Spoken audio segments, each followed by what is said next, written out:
경제민주화가 그 시대의 화두를 넘어서 시대 정신인 것처럼 이렇게 여겨지고 있죠. 근데 그 정치민주화와 달리 경제민주화에 대해 가지고는 좀 서로 좀 정의가 많이 헷갈린 것 같아요. 그러니까 어떤 사람은 정치민주화는 정치적 기본권을 보장하는 것이고 경제민주화는 경제적 기본권을 보장하는 것이다. 뭐 이렇게 얘기를 합니다. 그럼 경제적 기본권은 뭐냐? 그건 사실 또 복지하고 또 연결이 된단 말입니다. 동시에 또 이렇게 공정하게 어떤 경쟁을 하고 공평한 어떤 그에 대한 어떤 이 결과를 갖다가 이렇게 이 보장받는 뭐 그런 권리 뭐 이렇게 이제 얘기가 되죠. 근데 여전히 좀 이제 모호하잖아요. 그래서 여러 사람이 이제 이 경제민주화에 대해서 이제 경제민주화는 이런 거다라고 이제 얘기를 하는데 그래도 제일 유력한 정의는 안철수 원장의 정의가 아닐까 뭐 저는 그렇게 생각을 합니다. 가장 이렇게 어떻게 보면 빅마우스의 정의니까요. 그건 존중해야 될 거 아닙니까? 그때 안철수 원장이 안철수의 그 생각에서 경제민주화란 공정한 시장 경제를 추구하는 것, 소수가 특권을 가지고 시장을 독점하고 좌우하는 게 아니라 국민들 누구나 경제 주체로서 공정한 기회를 보장받는 것, 그 다음에 경제 영역에서 정의를 구현하는 것, 이렇게 얘기를 했고, 그 배경으로서는 이제, 양극화의 심화를 갖다가 얘기를 했어요. 그래서 이제, 결국 경제민주화가 뭐냐, 그거는 공정한 어떤 시장 경제를 구현하는 것이고, 그 목적은 뭐냐, 그보다 그 상위에 있는 목적은 뭐냐, 그거는 양극화를 해소를 하는 거죠. 자, 이제 이렇게 봤을 때 그러면은 도대체 그 양극화 메커니즘을 살펴보는 게 저는 이제 관건이 아니냐, 그렇게 생각을 합니다. 근데 저는 여기에서 이제 좀 많은 착각들이 있어요. 일반적으로 우리가 양극화가 왜 생겼냐, 그거 쉽게 생각하는 거는, 재벌 대기업이 너무 많이 빨아먹었어. 너무 많이 착취를 해서 양극화가 심화된 것이 아니냐. 사실 저는 이게 생각은 참 아주 간편한 생각인데, 그리고 아주 또 이렇게 널리 유포되어 있습니다만은, 한번 생각해 볼까요? 삼성전자가 1996년에 핸드폰을 100만 대를 생산을 했어요. 2011년에 3억 대를 생산을 했어요. 그리고 2012년에는 아마 4억 대 정도는 할 겁니다.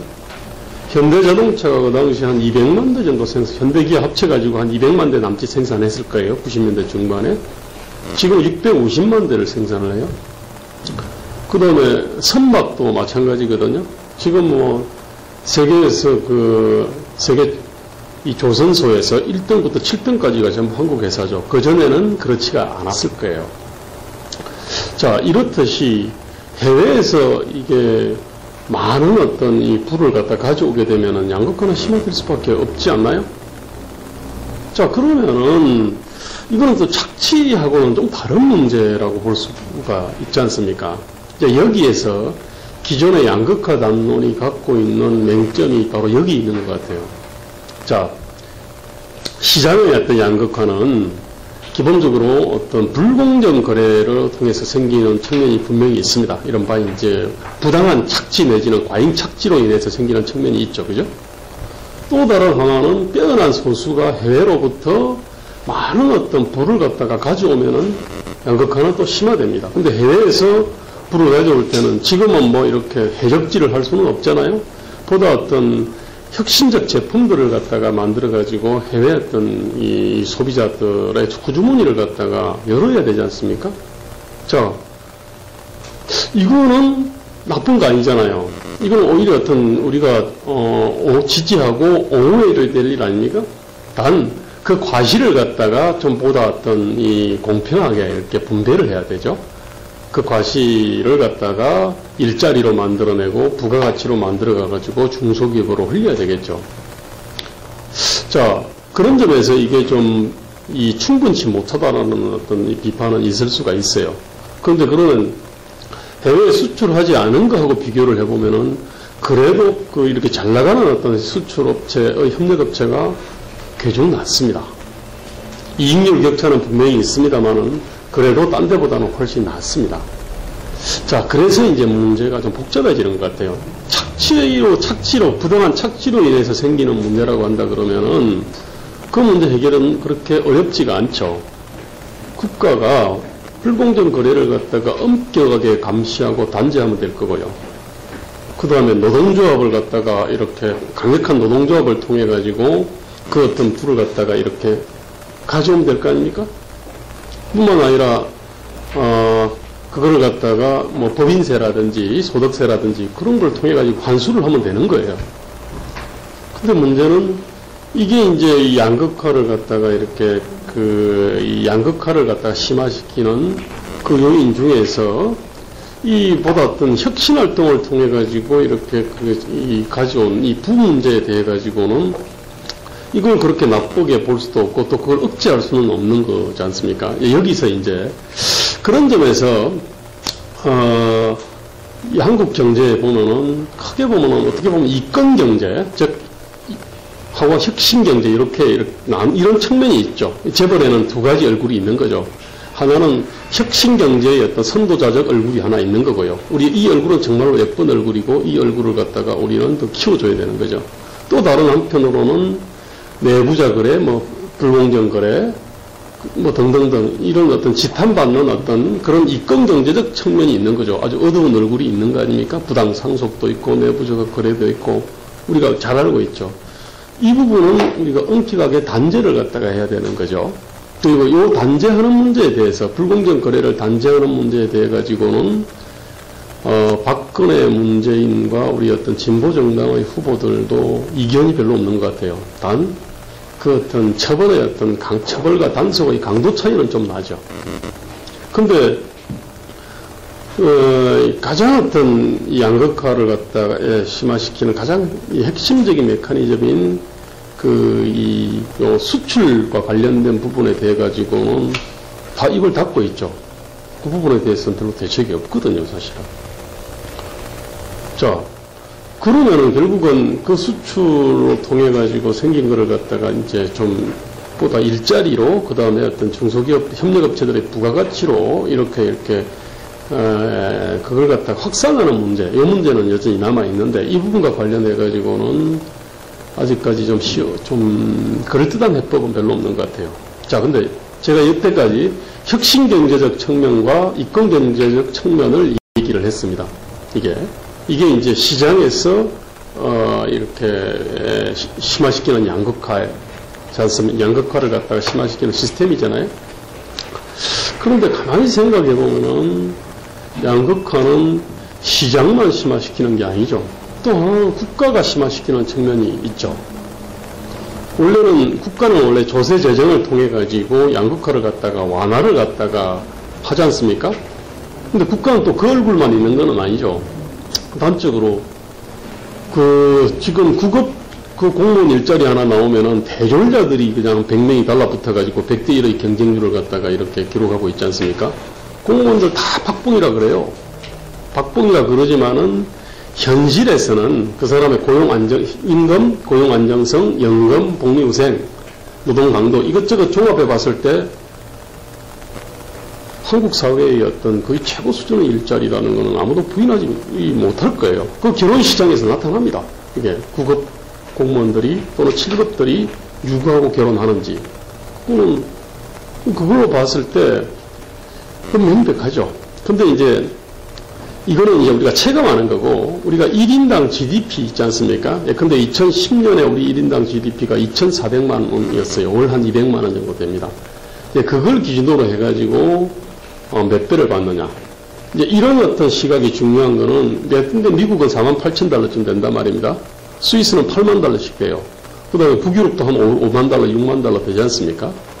그랬을 때, 그 나라의 어떤 직업, 직장, 부문의 어떤 이 근로조건을, 임금을 갖다가, 임금이 어느 정도 수준인지를 알 때는 그 나라의 어떤 1인당 GDP를 기준으로 해가지고 재보는 것이 그게 합리적이지 않습니까? 자, 그렇게 봤을 때, 우리 어떤 공무원들의 어떤 평균이 제가 전에 재봤을 때 1인당 GDP의 2.5배, 4배였던 것 같아요. 그거는 이제 우리가 OECD 교육 지표를 통해 가지고 교사들 같은 경우는 이제 쭉 발표를 하는데, 비슷해요. 원래 이제 교사 임금이라고 하는 거는 시장이 결정하는 거는 아니잖아요. 그죠? 그건 이제 국가가 결정을 갖다 하는 거죠. 따라서 교사 임금 하나를 보면은, 공무원 임금을 알 수 있어요. 또 교사는 일반적으로 보통 전문직에서는 약간 좀 낮은 전문직이잖아요. 그렇기 때문에 의사가 그것보다는 그 교육훈련 기간도 길고 또 스킬, 위험성, 노동 강도 이런 걸 고려해서 대체로 교사보다는 의사가 한 더블 정도 되죠. 어쨌든 이런 식으로 교사임금은 공무원하고 비슷하고요. 그 다음에 의사나 뭐 이런 분들은 그보다 한 더블 정도 되죠. 보통 대부분의 나라들이 이런 어떤 시스템을 갖고 있습니다. 그랬을 때 이제 교사나 공무원의 수준을 보면은 우리나라 같은 경우는 1인당 GDP의 한 2.5배 정도 되죠. 15년 근속 기준으로 했을 때. 자, 그렇게 돼서 딴 나라는 어떠냐? 딴 나라는 사실은 1.5, 1.3, 1.0, 0.8 뭐 대충 그렇습니다. 확실히 이건 달라요, 한국이. 이 부분에 대해 가지고 교사들이 교사나 공무원들이 이 얘기를 갖다가 많이 해요. 자기들의 느낌에 그렇게 높은 게 아닌데, 그렇지만 어쨌든 1인당 GDP라고 하는 잣대로 보면은 분명히 그런 측면이 있습니다. 근데 우리가 왜 높게 나오느냐면은 우리가 기본적으로 장시간 노동을 합니다. 그죠? 그 다음에 우리는 원래가 이제 그 아내는 집에서 이렇게 일을 하고 남편이 나가서 일을 갖다 하는 시스템, 그런 어떤 가정분업이었잖아요. 그러니까 한 사람이 두 사람 몫을 일을 해야 되고 또 그만큼 또 두 사람 몫을 벌어와야 되는 거죠. 우리가 이제 이런 어떤 역사적인 어떤 관행 내지 문화가 쭉 내려온 거죠. 근데 지금은 이제 상황이 바뀌었지 않습니까? 유럽 나라들은 다 이제 그 남녀가 같이 일을 하잖아요. 또 그걸 뒷받침하는 어떤 공교육 시스템도 있고, 우리는 이제 지금 갇혀 나가고 있는데, 어쨌든 우리는 이제 그 가정의 어떤 분업의 어떤 그 남편이 일을 하고 아내가 이제 집에서 애를 키우는 요런 어떤 이 가정 내 분업으로 인해 가지고 높게 나오는 거예요, 이게. 그래서 높게 나오는 것 자체가 이렇게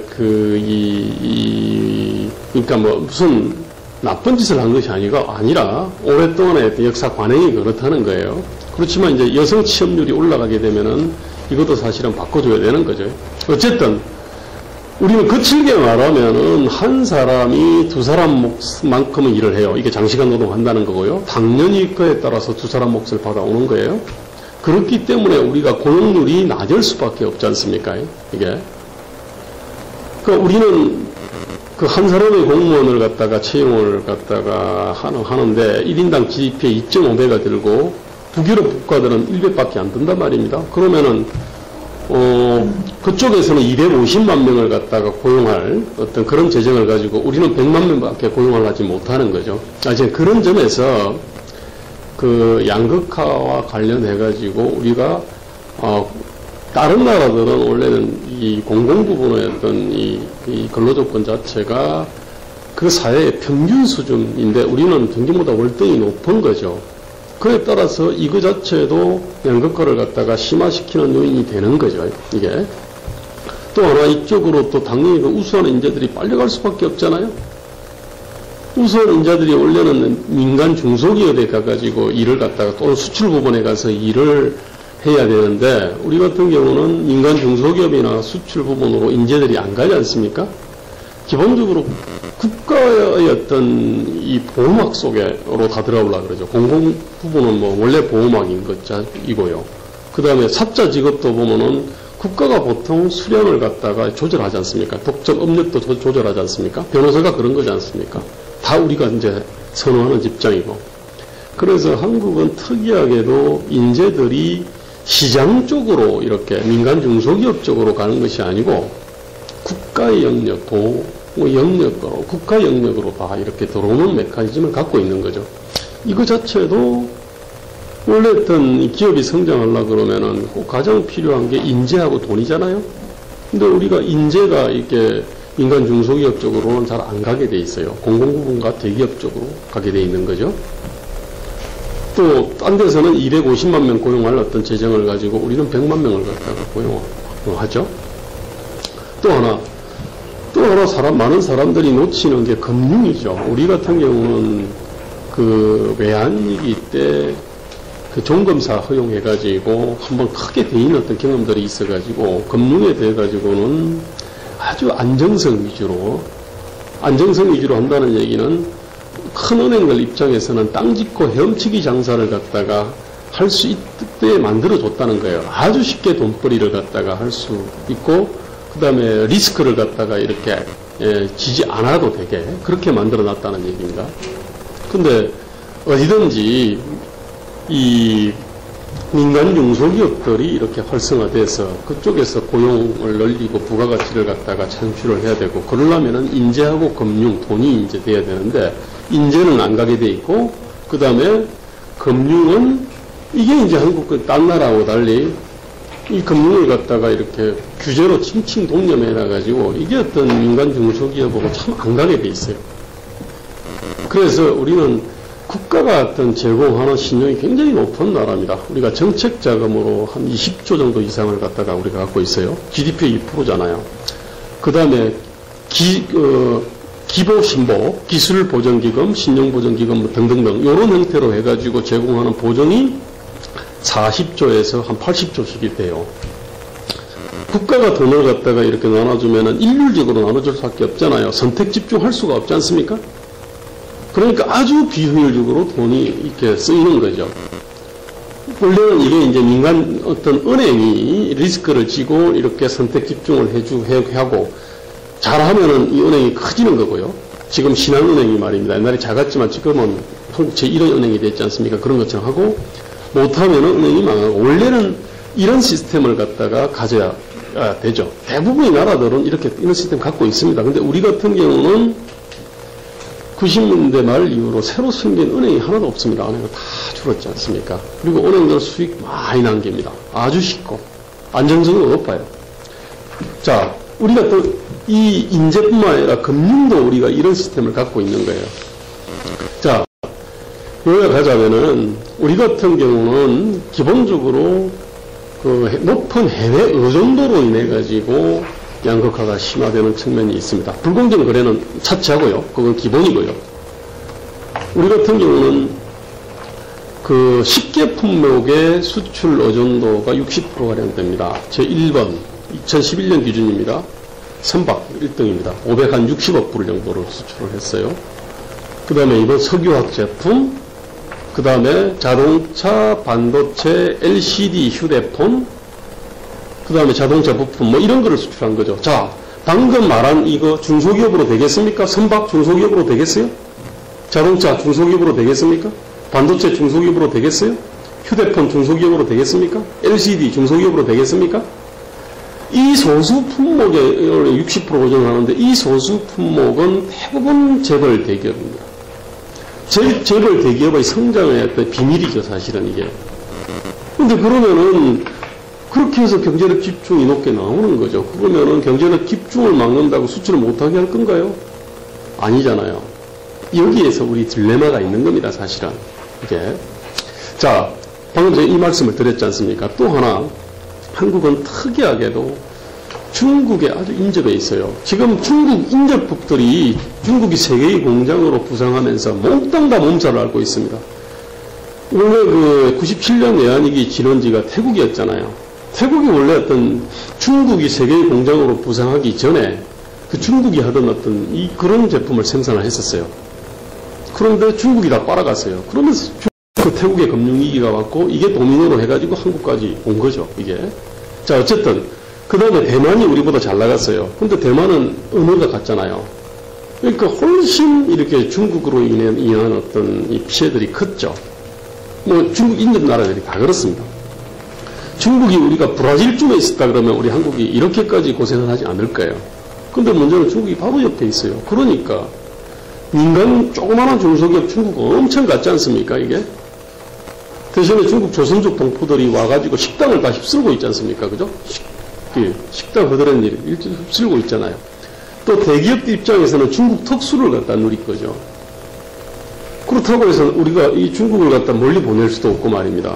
우리가 저기 브라질 쪽으로 도망갈 수도 없고, 우리는 이런 문제가 있는 거 아닙니까, 그죠? 자, 또 하나, 아까 제가 국가를, 제가 볼 때는 이 부분은 어떻게 보면은 높은 해외 의존도는 우리한테 숙명인 측면이 분명히 있습니다.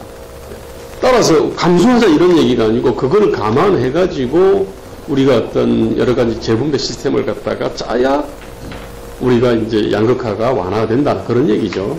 그 다음에 아까 제가 국가를 얘기를 했는데 국가가 제대로 작동하지 않아서 생기는 게 있습니다. 첫째, 불공정 거래가 그런 거잖아요. 그죠? 그 다음에 우리 공공부문이 실의 직장처럼 되고 최고 선망의 직장이 된 것도 국가가 잘못한 겁니다. 이거는.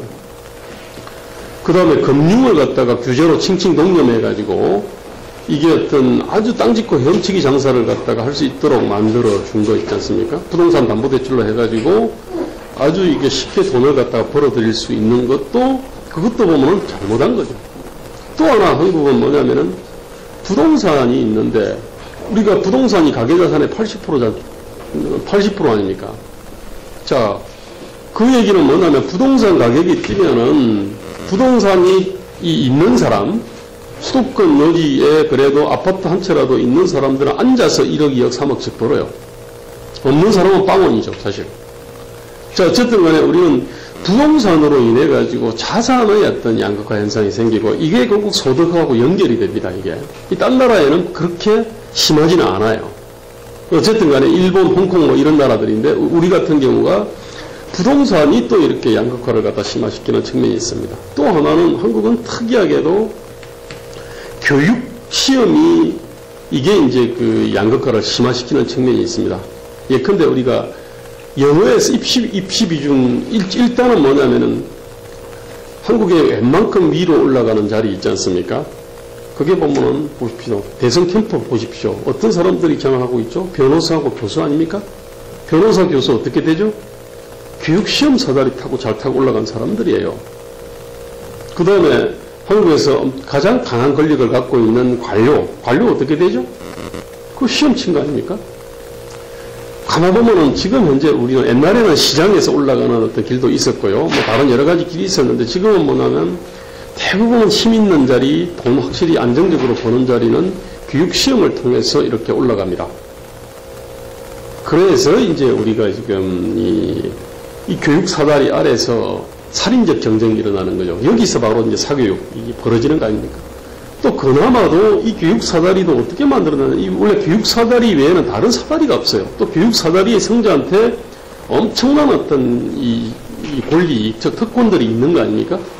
이거 정상은 아니잖아요, 이게. 이게 결국 국가가 자체가 잘못한 거고, 국가가 잘못했다는 얘기는 정치가 잘못한 거죠. 어쨌든, 또 하나, 그나마도 이 교육 사다리도 보면은, 이 부모 잘 만난 사람, 그러니까, 일종의 영어 시험이 그런 거 아닙니까? 그죠? 영어 같은 경우는 한참 말 배울 때 해외에 나가서 살면은, 1년이라도 살면은 영어 잘하게 돼 있잖아요. 이거는. 자, 근데 그 영어 시험을 갖다 뺀 게 아니었어요. 우리는 굉장히 중요한 비중을 차지하고 있어요. 자, 그래서 돈 좀 있으면은 보내잖아요, 일찍이. 그렇게 해서 이제 기러기 아빠다 뭐다 해가지고 하여튼 우스꽝스러운 일들이 많이 생기지 않습니까? 자, 그런 점에서 우리가 이 교육 시험 사다리 자체가 설계가 잘못되어 있는 거예요. 이거 외에는 다른 사다리가 없고 이것의 어떤 이 성자한테 너무 많은 어떤 이 특권 특혜를 줬고 그나마도 이 부모 잘 만난 사람이 유리한 어떤 메커니즘을 갖고 있는 거죠. 일테면 영어 시험에 대한 어떤 높은 평가도 그렇고 그 다음에 어떤 입학 사정 관제도 사실은 그렇게 작동하는 측면이 있는 거죠. 자, 종합적으로 한국의 양극화라고 하는 거는 크게 보면 가장 메인은 해외하고 국가죠. 자, 해외는 이게 이제 결국은 이 재벌 대기업, 재벌 대기업 주도하는 소수 품목 의존도가 높다는 얘기인 거죠. 그죠? 그 다음에 중국 쇼크가 있는 거죠. 그죠? 그 다음에 기타 세계화 자유화 이러저러한 것들이 있는 거죠. 그 다음에 국가 쪽은 불공정 거래, 공공부문 문제, 금융 문제, 부동산 문제, 교육시험 사다리 문제 이렇게 있는 거예요. 또 하나 다른 나라에 없는 게 하나가 있어요. 우리 같은 경우는 노조를 비롯해서 제반 이권 집단들이 양극화를 갖다가 완화하는 것이 아니고 심화시키는 측면이 있습니다. 알잖아요. 근데 같은 경비를 해도 한국은행에서, 한국은행인지 모르겠습니다만, 좋은 은행에서 경비하면은 한 20, 30년 하면은 연봉 한 7, 8천 된다 그럽니다. 근데 아파트 경비 한 100만 원쯤 되잖아요? 우리는 기본적으로 노동의 양과 질에 따라서 이 어떤 근로조건이 정해지는 나라가 아니죠. 기업의 어떤 수익성하고 그 다음에 교섭력이죠. 그죠? 또는 공공부문 입장에서는 정치력이죠. 여기에 따라서 근로조건이 정해지는 거 아닙니까? 그래서 우리는 좋은 데 들어가기 위한 경쟁을 하잖아요. 내 노동의 어떤 양과 질을 갖다 올리기 위한 어떤 노력을 하는 것이 아니고 좋은 데 들어가기 위한 경쟁을 하는 거죠. 그죠? 이거 이상한 거죠, 사실은. 근데 우리가 잘 아시겠지만은 위대한 복지국가를 만든 스웨덴 노조는 노동의 양과 질이 같으면은 임금이 같잖아요. 아주 이익을 엄청 많이 남기는 어떤 대기업하고 그 다음에 중소기업, 별로 돈 잘 못 버는 중소기업이라 할지라도 노동의 양과 질이 같으면은 임금이 같도록 그렇게 만들어 놓은 거죠. 그렇게 이게 이제 연대임금제 아닙니까? 근데 우리나라 노동조합은 그거 아니잖아요. 그래서 그 결과가, 그래서 우리 같은 경우는 저번에 현대자동차에서 그런 일이 일어났지 않습니까? 현대자동차가 10년 노동 철폐를 했잖아요. 그렇게 해서 새벽 1시 10분부터 6시 반까지인가요? 그 10년 노동이 없어졌어요. 그러면서 이제 주야 맞교대 하는 분들이 10년 노동이 없어졌기 때문에 이제 연속 2교대가 된 거죠. 그죠? 근데 고용 늘어난 거 하나도 없습니다.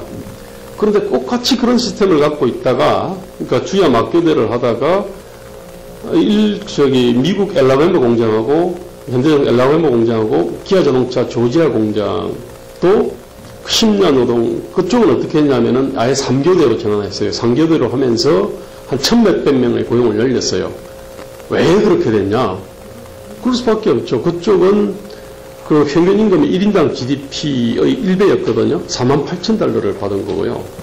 우리 같은 경우는 현대자동차가 무슨 잔업이 있고 무슨 기본급은 적고 그렇지만은 어쨌든 간에 실수령액이 있지 않습니까? 그러니까 이 금융감독원에 노동비용 보고를 하잖아요. 상장회사들이. 그쪽에 의하면은 1인당 GDP 한 3.5배 정도로 했죠. 9,100만 원인가 그랬거든요. 2011년에. 2012년에 임금 인상했으니까 9,500만 원, 한 이러도 될 겁니다. 그나마도 학자금이라든지 몇 개 빠져 있는 것도 있어요. 자, 어쨌든 1인당 GDP 이쪽은 3.5 내지 4배를 받고 이쪽은 1배를 받고, 그러니까 이쪽은 막교대를 갖다가 바로 3교대로 하면서 고용을 늘린 거고, 우리 같은 경우는 고용을 갖다가 늘릴 수가 없는 거죠, 이게. 이런 것들이 다 어디로 전가되겠습니까? 이게 협력업체로 전가 안 되는 게 될 수밖에 없지 않겠어요, 이게? 자동차라고 하는 게 똑같은 제품인 거고요. 현대자동차가 다른 어떤 자동차 회사에 비해 가지고 유독 다 특출한 어떤 가격 경쟁력이나 기술 경쟁력이 있는 것은 아니지 않습니까? 그럼에도 불구하고 이익률이 굉장히 좋아요. 그 다음에 모기업의 어떤 근로조건이 굉장히 높아요. 그 이유가 있겠죠. 그래서 이제 협력업체하고 비교를 해보면은 그쪽 격차들이 굉장히 크게 납니다. 자, 제 얘기는 결국은 뭐냐면은 우리가 양극화를 갖다가 심화시키는 위해서 어떻게 보면 아주 강력한 어떤 이 메커니즘이 작동하고 있는 거죠. 중국이라든지 수출로 높은 수출 의존도가 있는 거고, 또 하나 국가까지 가세를 해가지고 또 양극화를 심화시켜요. 그러다가 노조까지 가세를 했어요. 그 다음에 이런 거를 갖다가 이제 국가가 어떤 조세 재정 시스템을 가지고 복지를 가지고 이제 완화시키는데 1차 분배 구조에서 이렇게 엄청나게 양극화를 심화시켜버리니까 2차 분배 구조, 그렇지 않아도 부실한 2차 분배 구조 가지고는 이걸 갖다가 잡는 것이 역부족이라는 얘기입니다. 자, 이제부터 좀 빨리 말씀드리겠습니다. 이 양극화와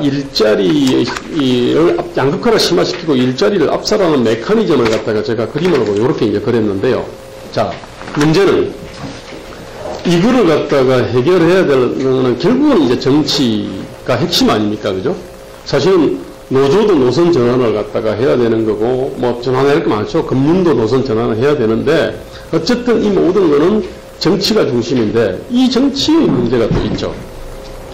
자, 지금 한국은 보면은 기본적으로 친보 보수 양당제지 않습니까? 근데 여기서 많은 사람이 착각하는 게 미국도 양당제입니다. 영국도 양당제예요. 양당제를 취하는 많은 나라가 있는데 뭐 한국도 그러면 뭐 잘하면 될 거 아니냐 이렇게 생각하는데 많은 사람이 간과하는 게 하나 있습니다. 그거는 뭐냐면 한국은 분단체제라는 거예요. 분단이 뭡니까? 1920년대, 30년대, 40년대, 50년대에 여기 어떤 진보 보수가 있었지 않습니까? 그죠? 좌파 우파가 있었잖아요. 그 좌파 우파 또는 진보 보수가 전쟁을 한 거잖아요. 근데 전쟁이 끝난 게 아니죠. 휴전이죠. 그죠? 자, 그런데 지금 현재 한국도 보면 결국 진보 보수 양당제지 않습니까? 그죠? 우리가 아무리 휴전선 이북에 대해 가지고 저거를 갖다가 실패한 국가라 한다 하더라도 나름대로 그래도 1930년대, 40년대, 50년대 진보가 맞거든요. 그리고 그 철학과 가치를 갖다 그대로 갖고 있습니다. 심리도 그대로 갖고 있어요. 우리 현재 남한 진보하고 전혀 무관하지는 않습니다.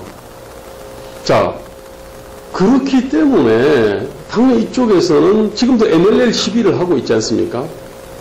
또 친북 종북 시비를 갖다 하고 있잖아요. 즉 우리 조갑제가 좀 이제 정신병적으로 좀 이렇게 반응하긴 했습니다만 조갑제 끊임없이 의심한 게 뭐냐면은 북한 김정일하고 남한의 김대중 노무현이 서로 작당해가지고 태극기 없애버리고 한반도기 역시 닮아놨잖아. 이런 어떤 우려들을, 이런 공포, 이런 혐오들을 갖다가 끊임없이 피력했습니다. 자, 마찬가지로 우리도 뭐냐면은, 그러니까 진보 쪽에서 보면은 저쪽이 친일파 민족 번역자의 후예죠. 예. 그 다음에 전쟁과 냉전 과정에서 수많은 어떤 학살과 고문들을 갖다가 했던 후예들이지 않습니까? 그죠? 그래서 우리가 그런 얘기 하지 않나요? 그렇기 때문에 우리는 서로 뭐냐면은, 대등하게 어떻게 보면 국가의 미래를 위해서 경쟁해야 될 어떤 존재로 생각을 갖다가 잘 하지 않죠. 우리는 공포와 혐오를 갖고 있어요, 서로 간에.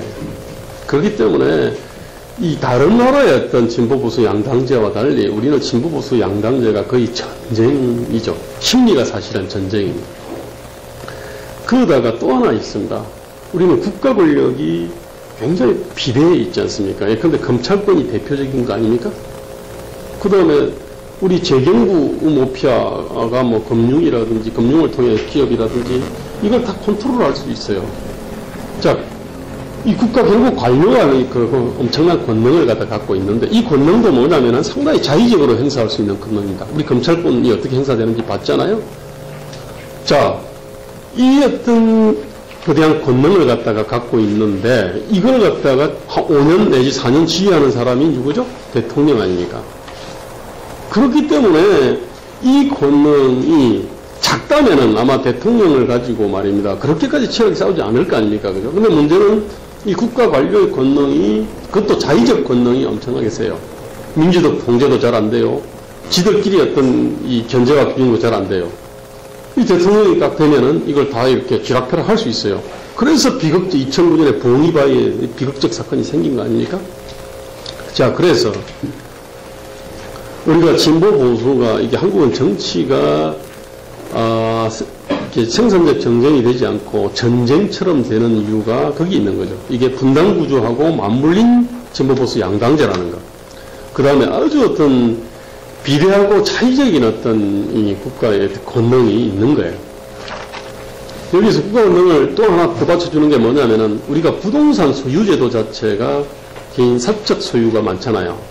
그 얘기는 뭐냐면 국가의 어떤 이 국토계획이나 도시계획에 따라서 선 하나 쭉 갔어요. 그러면 주변 땅값 뛸 거 아닙니까? 근데 북측 사업 있잖아요. 평창올림픽이라든지 그런 거. 또는 지금 동남권 신공항을 가지고 대구하고 부산이 지금 막 죽기 살기로 싸우고 있지 않습니까? 그것이 들어오게 되면 주변 땅값이 뛰게 돼 있어요. 그 땅, 뛰는 어떤 이 땅이 말입니다. 국가 소유라 그러면 우리 별로 관심 없을 거 아닙니까? 그죠? 근데 국가 소유가 아니고 사적 소유거든요. 자, 그렇다면은 신공항이 어디로 가느냐에 따라서 운명이 바뀝니다. 그러니까 결국 우리는 뭐냐면은 부동산 어떤 소유제도 또는 부동산에 대한 어떤 세금 시스템 자체가 이게 결국은 국토계획에 따라 가지고 운명이 바뀌는데 이 국토계획권자가 누구냐면 바로 이 국가죠. 그죠? 국가 누가 통치하냐? 정치가 통치하는 거죠. 그러니까 이제 우리가 죽기 살기로 싸울 수밖에 없는 이유가 있는 거예요. 자, 근데 여기서 문제가 되는 게 뭐냐면은, 그렇다면 정치 자체를 없앨 거냐? 아니죠. 생산 정치가 지금 소모적이고 어떻게 보면은 이 상호 정오에 기반한 어떤 진보보수 양당제 자체를 갖다가 혁파를 해야 될 거 아닙니까? 근데 왜 어떻게 그러면 이런 진보보수 양당제가 됐냐? 그건 정치제도 때문이에요. 핵심은 결선 투표 없는 대통령제하고 그 다음에 소선거구제 단순다수 득표제 이 두 가지를 딱 붙여놓으면은 이거는 무조건 어떤 양당제를 갖다가 이렇게 만들게 돼 있어요. 진보보수 양당을 만들든지 아니면 영험에 기반한 양당을 만들든지 그렇게 하게 돼 있습니다. 이게. 그런데 여기서 이제 대통령 결선 투표제를 딱 도입을 하게 되면은 한나라당이 두세 개로 쪼개집니다. 그다음 민주당도 두세 개로 쪼개질 수밖에 없지 않습니까? 그죠? 이게 안철수 당 하나 만들겠죠. 그죠? 이번 같았으면은 과거 같았으면 이명박 박근혜가 따로따로 당 하나씩 만들었어요. 또나 소선거구제인데 소선거구제 이거는 뭐냐면 10명이 나와가지고 한 명은 10.1% 받고 나머지가 예컨대 뭐 9.99%, 9.9%를 다 받았다. 그러면 10.1% 받은 사람이 되는 것 아닙니까? 그죠? 자, 이렇게 되면은 결국은 유력 후보 둘이가 그냥 남게 돼 있습니다, 이게. 자, 그런 점에서 이 소선거구제, 이 단순다수 득표제를 갖다가 이렇게 중대선거구제로 바꾸든지 아니면 정당명부를 강력하게 정당명부 걸어버리게 되면은 그 다당제가 되죠. 그러니까 결국은 뭐냐면 우리는 결선투표제가 없는 대통령제에다가 소선거구제 단순다수 득표제를 딱 붙여놓으니까 이거는 결국 양당으로 가는데 한때는 지역에 기반한 양당을 하다가 지금은 진보보수 양당이 된 거죠. 그 사이에서 이런 조만한 진보정당들은 결국은 그 3위를 하는 거죠. 근데 이 자체가 갖고 있는 후진성이 있잖아요. 서로 적대적 의존을 갖다 하고 있다 보니까 좀 쟤들 말고 다른 것 없나 이런 거예요. 근데 그 다른 것이 이번에는 안철수당이었던 거죠. 그전에는 문국현당 이런 거였고 이것이 안 나오면은 진보정당은 되죠. 그러면 민주당 같은 것이 됩니다. 그런데 그런 것이 나오면은 또 이거는 안 되게 돼 있는 거죠. 그런 점에서 우리 같은 경우는 이 어떤 저주받은 어떤 선거제도를 혁파를 하는 것이 개혁 중의 개혁이다라고 생각을 해요. 자, 그래서 저는 한국의 어떤 정치 부실의 어떤 구조에 대해서는 제가 여기다가 이렇게 이제 쭉 써놨습니다. 자, 그럼 앞으로 결론적으로 앞으로 그럼 진보 정당은 뭘 해야 되느냐? 저는 지금 뭐냐면은 진보의 어떤 철학과 가치의 어떤 혁신이 필요하다고 생각합니다. 철학 가치에서 핵심은 뭐냐면 주된 대립물 내지 대립구조입니다. 자, 기존의 전통의 진보는 그랬잖아요. 노동과 자본의 어떤 대립구조를 갖다가 기본으로 했어요. 여기서는 결국은 사회주의가 나오는 거죠. 그죠? 자, 노동과 자본 또는 민족과 반민족이라는 게 있었어요. 여기서는 애국 대 매국이 나오는 겁니다. 자, 이런 식으로 노동과 자본의 대립구조나 민족 대 반민족 대립구조 또 하나 민주화 독재의 대립구조 이런 것이 있어요. 이게 우리 진보의 어떤 전통적인 대립구조입니다. 이거를 가지고 해결할 수 있는 문제가 없어요. 방금 양극화 제가 말씀드렸잖아요. 이런 프레임으로서 이게 양극 해결이 되나요? 자, 미국 쫓아내고 말입니다. 우리 문 닫아 걸면은 양극화 해소됩니까? 그러면은 조선, 자동차, 반도체, 뭐 휴대폰 이런 거 뭐 아마 잘 못 팔 거 아닙니까? 그죠? 불가능한 일이거든요. 자, 그러면 노동조합을 갖다가 활성화해가지고 그러면은 자본으로부터 많이 어떻게 뜯어내면 되나? 이게 그 문제가 아니지 않습니까? 그죠? 왜냐하면 기본적으로 어떤 기업 능력의 차이, 산업 능력의 차이인 측면이 있거든요. 쌍용차 노조 아마 여태까지 중에서 아마 제일 치열하게 투쟁을 했을 겁니다. 도장공장 같은 폭발 논리에 앉아가지고 그 투쟁을 정말로 목숨 걸고 했어요. 그렇지만 쌍용 자체가 이거는 그냥 완전히 맛이 가버린 거 아닙니까? 그죠? 현금이 완전히 바닥났고 투자할 때는 없고 이렇게 된 거 아닙니까?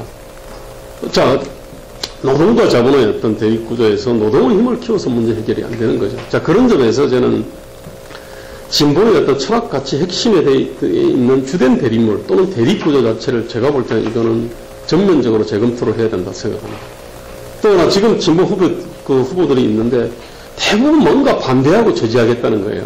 즉 공동체 전체를 책임지겠다는 게 아니에요. 5천만 있고 일자리 15세 이상 4천만이 있는 거예요. 그 다음에 지금 경제활동 인구 2,500만이 있어요.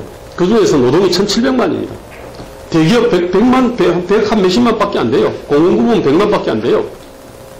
이 정체를 갖다가 어떻게 책임질 거냐, 이런 어떤 마인드 자체가 이래야 되는데, 이게 아니고 신자유주의 반대, 뭐 정례고 반대, 비정규직 반대, 예컨대 저지 반대, 이런 마인드는 결국 5천만이나 4천만을 책임지겠다는 자세는 아니거든요. 이게 마인드 자체가, 이거는. 이게 뭔가 그래도 좋은 어떤 직장 내지는 직업을 갖고 있는 사람한테는 괜찮죠. 그럼 정년보장 안 하면은 결국 정년보장 해라는 얘기인데, 정년보장하면 좋은 일이죠. 그렇지만 청년들 입장에서는 죽으란 얘기지.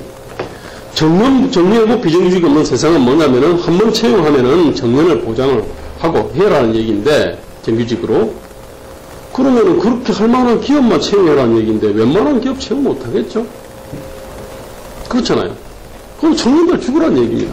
저는 어떤 이런 마인드를 가지고 집권하겠다는 것은 어느 노단이죠, 사실은. 제가 볼 때는 이건 진보도 아닙니다. 진보를 첨칭하는 거죠, 사실은. 정리하고 비정규직 없는 세상이라고 하는 거는. 자, 그런 점에서는 진보의 철학과 같이 이건 완전히 환골탈퇴해야 됩니다.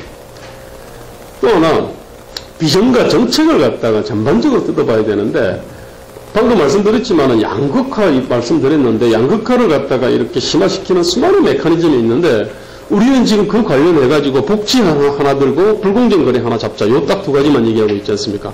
금융 어떻게 할래? 교육시험 사다리 어떻게 할래? 뭐 이런 얘기 안 하지 않습니까? 부동산 문제 어떻게 할 거냐? 공공부문의 어떤 이 특권적 지위를 어떻게 할래? 이런 얘기 안 하고 있잖아요. 그런 점에서 비전 정책의 어떤 이게 환골탈퇴가 좀 필요하다고 생각합니다. 어떻게 하면 고용률을 갖다가 끌어올릴 것인지, 특히 청년 고용률, 여성 고용률, 노인 고용률을 어떻게 올릴래? 그 다음에 임금 근로자 비율을 어떻게 올릴래? 우리 임금 근로자 비율이 낮잖아요. 그죠? 자영업자는 그보다 못하거든요. 이거 어떻게 올릴래? 임금업체 어떻게 시정할래? 이런 문제들에 대해 가지고 우리 솔루션이 없는 거예요. 그런 점에서 비전 정책의 어떤 환골탈퇴가 필요한 거죠. 자, 그 다음에 조직 기반.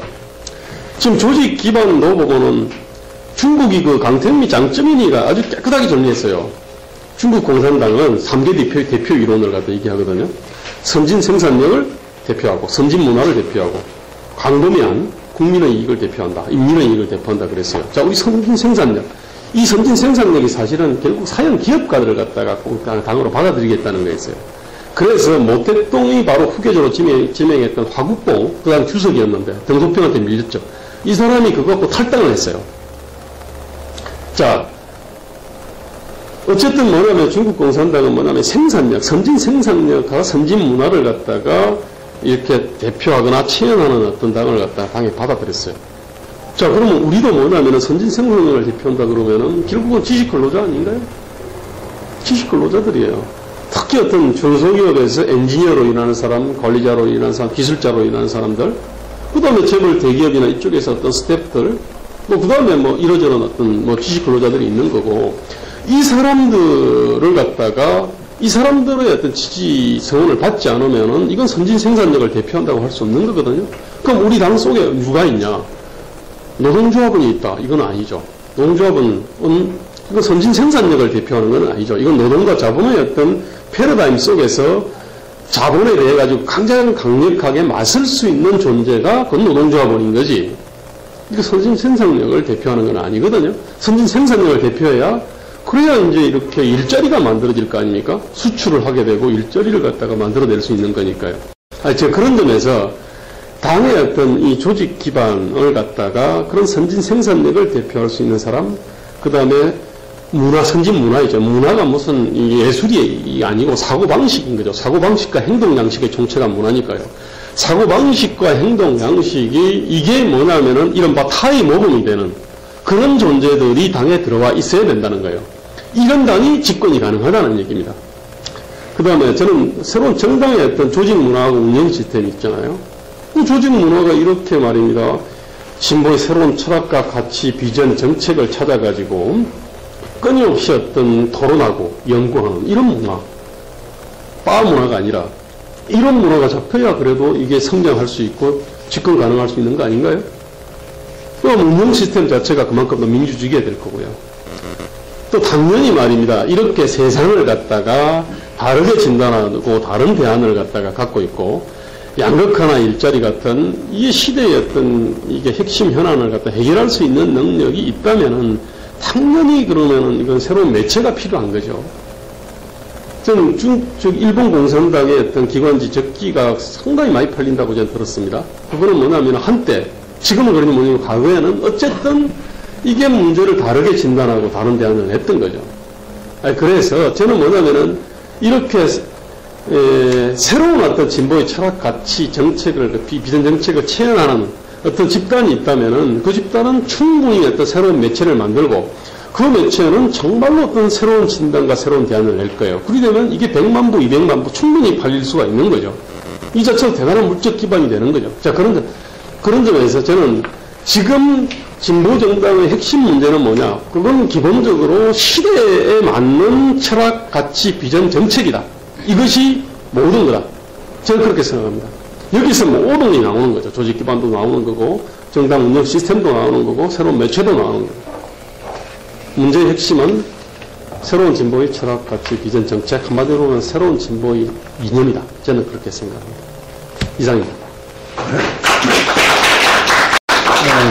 말씀을 들어보니까 양극화라는 그 거대한 메커니즘이 작동을 하고 있는데 이 양극화를 해소할 만한 시스템이 부재하다는 거죠. 저는 그렇게 좀 요약을 좀 하고 싶네요. 교육, 철학 가치, 철학 가치, 예, 비전 정책 자체가 이게 양극화를 부재하다 보니까 이 양극화 문제는 더욱 심화되고 결국은 경제 민주화 과정이 이 양극화를 해소하는 과정이라고 봐야 될까요? 경제 민주화를 하는 핵심 이유가 양극화 해소죠. 이렇게 이제 김대호 소장님은 양극화를 이제 핵심으로 이렇게 보고 계시고요. 모르겠어요. 대체로 진보 이렇게 학자분들은 별로 이견이 없는 것 같아요. 이 상황 갖고는 보면은 또 우리 노학래 대표님 또 어떤 말씀하실지 한번 토론 발언을 들어보도록 하죠. 예, 노학래입니다.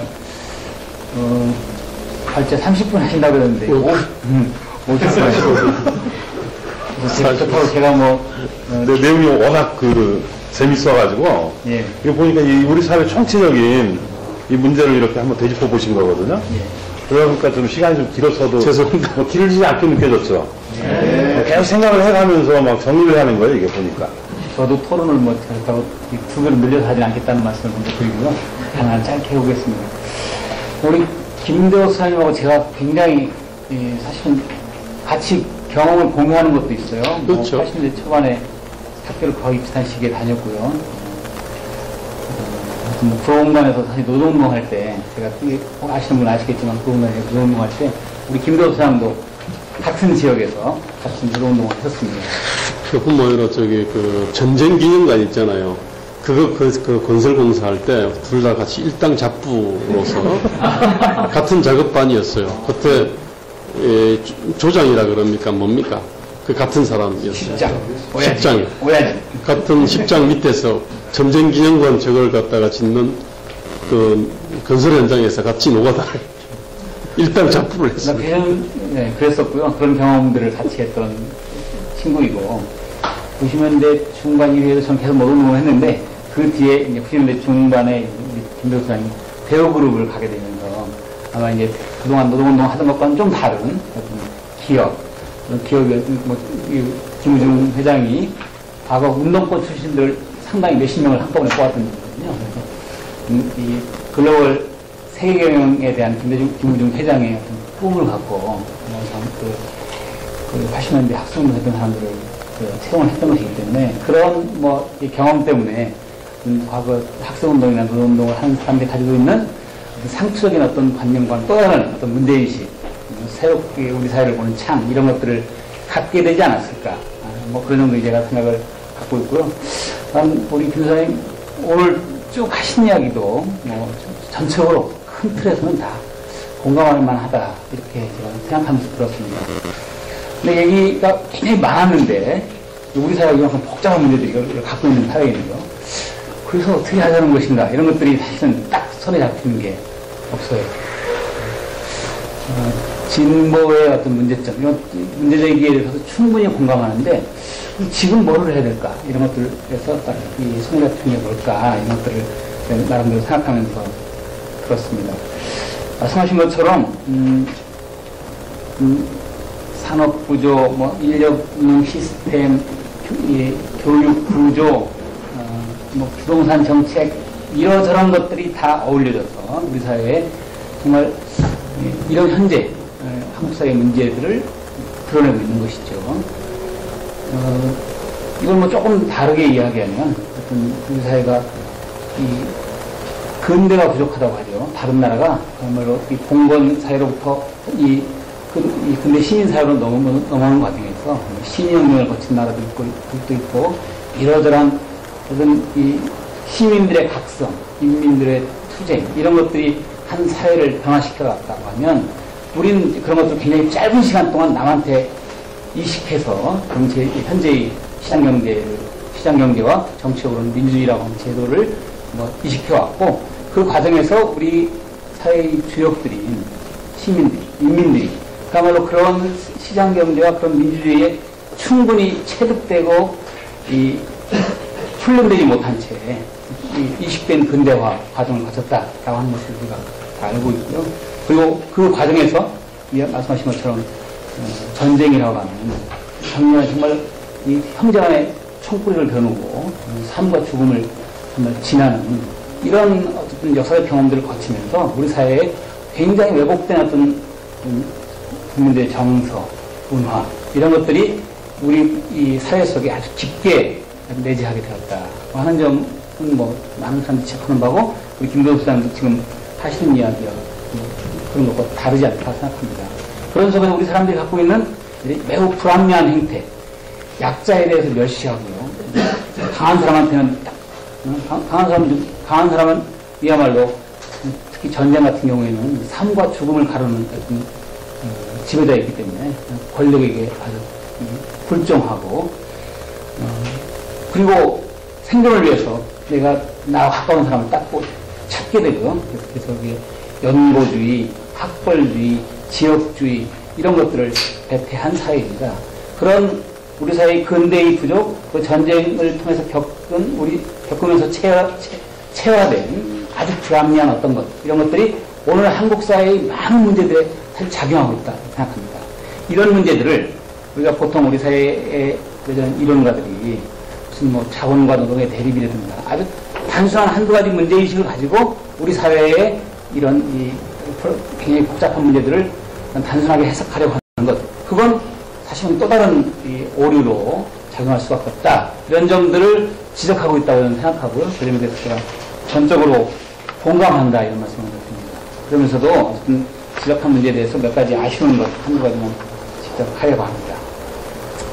아까 말씀하신 주제의 첫 번째는 경제민주화에 관한 얘기였어요. 우리 사회가 이 양극화, 우리 사회의 이런 불합리한 시장경제 이런 것들은 무엇으로부터 비롯되었고 어떻게 고쳐야 될 것인가 하는 문제인데요. 무슨 경제민주화가 어떤 시장경제의 어떤 공정성을 실현하고 그리고 경제관계에서의 상식과 합리가 통할 수 있게 하고 그 경제 행위자들의 어떤 특권을 배제하는 것이어야 한다라고 하는 문제제기, 뭐 아까 안철수 후보가 그런 얘기를 했다 이렇게 설명하면서 인용하셨는데 그 점에 대해서는 뭐 전적으로 공감합니다. 재벌의 전횡을 차단해야 되는 것도 틀림없고요. 재벌을 건강한 어떤 금융경제의 행위자로 변화시켜야 한다 하는 것도 다들 시작하는 이야기입니다. 그래서 사회적인 약자, 뭐 그게 중소상공인일 수도 있고요. 뭐 조직되지 않은 노동자일 수도 있고 주인 노동자를 포함해서 대다수의 노동자일 수도 있고 여성, 청년, 노인 뭐 이런 분들 우리 사회의 어떤 우리 경제의 약자들이 여기 기회가 열려야 되고 그들이 적절한 어떤 보상이 주어지는 경제 이런 것들이 이루어져야 된다 하는 것도 다 지적하신 이야기입니다. 아까 이제 재벌에 대해서 말씀하시면서 두 가지 측면이라고 말씀하셨어요. 뭐 혁신경제의 주체이고 이권경제의 주체이다. 이렇게 재벌을 단순하게 설명하시는데 정말 우리 재벌은 말씀하신 것처럼 혁신자입니다. 지난 20년 동안 적어도 90년대 초반 이후에 어떤 중국 시장을 열고 국방경제가 쪽으로 새로운 우리 경제의 어떤 출구를 열고, 그러면서 어마어마한 뭐 백색 가정부터 시작해서 이러저러한 경제 성취를 해냈고, 그런 어떤 경제의 어떤 혁신자로서의 재벌, 이런 것들을 우리가 봐야 된다, 이런 점들을 지적하셨는데, 현재의 어떤 우리 사회의 재벌들을 혁신 경제의 주체, 혁신 경제의 주역, 이렇게 보아주는 게 맞는 것일까? 사실 그 재벌의 어떤 어떤 전체 국민 경제에서의 지위라고 하는 것도 과거 우리 사회의 여러 가지 어떤 사회적인 어떤 이 역량, 이런 것들이 그런 특정한 재벌에게 사실 독점되어 있는 것이고요. 그 독점하는 과정에는 사실 이제 정치 권력에 의해서 그런 독점이 육성된 것이죠. 오늘 제가 낮에 봤는데요. 뭐 아마 이번 선거와 관련돼서 이제 참 보라고 아마 교육용 자료를 만들었을 것 같은데, 민족문제연구소에서 그 70년대 후반에 프레이저 보고서를 중심으로 해가지고 뭐 무슨 그냥 100년의 전쟁이라고 해서 뭐 우리 사회의 기득권층, 보수 기득권층이 어떻게 형성되었고 그 과정에서 어떻게 경제적 권력이 만들어졌는가, 이런 것들에 대해서 설명하고 있는, 그것이 과거의 일제의 어떤 식민지배 전략이라든가 이런 세력들과 어떻게 맞물려 있고, 그리고 그 핵심에는 박정희가 있다, 뭐 이런 이야기를 쭉 설명하고 있는 동영상 교육 자료를 보았는데 굉장히 잘 만든 자료입니다. 보실만한 것인데요. 하여튼 오늘 지난 15년, 20년 동안에 현대 삼성을 중심으로 해가지고 막대한 부를 쌓은 그 재벌들이 정말로 혁신자인가, 한국적인 혁신자인가. 사실 그 삼성과 현대가 가지고 있는 그런 그 세계 시장에서 어떤 기회를 만들어낸 역량을 하는 게, 그건 뭐 삼성 경영진, 현대 경영진들이 만든 게 아니고 지난 수십 년 동안, 100년이면 100년이고요. 적어도 전후에 이러저러한 과정을 통해서 만들어진 우리 사회의 어쨌든 이 사회적인 가능성, 이런 것들의 총화로서 그 재벌이 있었던 것이고, 삼성과 현대의 경영진들의 어떤 이 역량의 어떤 혁신의 성과로서 그런 지난 20년 동안 성취가 있었다고 말할 수 없다고 생각합니다. 어쨌든 그런 대기업이 만들어지기까지 이런 기회의 독점, 이런 역량의 독점, 자원의 독점이라고 하는 것도 사실 권력에 의해서 키워진 것이고요. 그 수십 년 동안 권력에 의해서 키워진 그 재벌이, 뭐 노무현 대통령께서 하신 말씀이시기도 하죠. 이제는 권력의 통제를 벗어나서 권력에 대해서 자신들의 어떤 이해관계를 관철시키는 주체로, 권력이 재벌을 만드는데 재벌이 이제는 권력을 좌지우지하려 하는 단계까지 그 성장해 있다. 뭐 이런 그동안의 과정에 대해서 말씀하였습니다. 지금 이 재벌을 우리 사회의 어떤 혁신자로 봐야 할 것인가에 대해서 좀 더 문제인식이 있을 수 있다고 보여지는 것이고요. 실제는 그들이 매우 불합리한 권력관계의 결과이다 하는 것을 부정할 수가 없다. 그런 힘을 가지고 이 내부에 어쨌든 이 대상자인 뭐 노동자, 물론 이제 그게 뭐 일부 조직 노동자, 정규직 노동자도 있습니다만은 비정규직 노동자를 포함하고요. 영세 하청업체와의 관계, 소비자와의 관계, 국민 일반과의 관계에서 하여튼 재벌의 전행은 부정할 수 없고, 이것을 현재와 같은 상태로 그대로 두고 경제 민주화를 이야기할 수는 없는 것이다. 그래서 그런 점에서 재벌을 혁신자다라고 뭐 규정짓고 이 논의를 할 수는 없는 것이다 생각이 듭니다. 그 부분 뭐 역시 동의하는 것이 이 말씀은 없었지만은 토론문에 보면 뭐 충분히 동의할 건데요. 누가 이 재벌의 경제 권력을 제한하고 이 재벌의 어떤 그런 독점적 지위를 사회적 통제의 대상으로 삼을 수 있는가? 결국은 정치 권력이 해야 되고요. 그러니까 정치 권력과 재벌과의 관계에서 어떤 힘의 관계, 이런 것들을 결국은 이 정치 권력이 특정한 이 정당, 특정한 정치인의 것이 아니고 국민들의 민주적 의사의 총화로서의 정치 권력이 만들어지면 그 정치 권력이 그 경제 권력을 통제하는 수밖에 없다 생각합니다. 그래서 이런 확고한 문제의식을 가지고 있는 정치 세력이 집권해야 되고 정치 권력을 잡아야 되고요.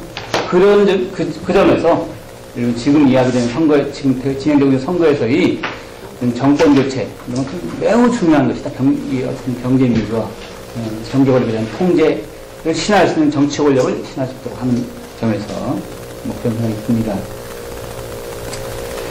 자, 재벌이 막강한 권력을 가지고 있는 경제 조치인데 이거 언제 할 건가? 짧은 기간 동안 뭐 어떤 정치 권력을 잡은 5년, 우리가 여기 민주정부 10년을 보았습니다만은 민주정부 10년 동안의 어떤 그 경제 권력을 통제하는 데서 유능한 실력을 보여주지 못했다. 뭐 이런 것들 평가를 우리가 충분히 감수할 수 있어야 될 겁니다. 기존에 민주정부 10년을 이끌었던 분들이 감수해야 될 것이라고 생각하는데, 이 재벌의 어떤 이 경제력에 대한 통제도 사실 우리 사회에 굉장히 긴 기간 동안, 어쩌면 20년, 30년 긴 기간 동안 재벌의 이 막강한 경제력을 조금씩 완화시키면서 합리적인 경제적 행위자로 만들어 나가는 사회의 긴 노력이 지속되어야 한다 생각이 듭니다. 그게 우리 사회가 상식과 합리가 통하는 사회로 변화하는 과정이고요. 근데 이 정치 권력이 그런 일을 정말 해낼 수 있는가, 이런 철학과 비전과 뭐 실력이 있어야 되는 건 틀림없고요. 그리고 이걸 국민들이 또 동의해줘야 되고 그래야 됩니다. 그런 점에서 사실 이 정치 권력은 긴 기간 동안 우리 사회가 상식과 합리가 통하는 사회로 바꿔나가겠다는 문제의식을 가지고 일관성 있게 진보 개혁을 추진하는 한편으로 현실의 대중에게, 진짜 대중이라 하면 뭐 영세 상공인들, 노동자들, 진짜 이 식당에서 하루 10시간씩 12시간씩 일하면서 월 100만원, 110만원, 120만원 받는 그 노동자들에게 실제로 그 삶의 어떤 개선, 가능, 이런 것들을 보여줘야 한다.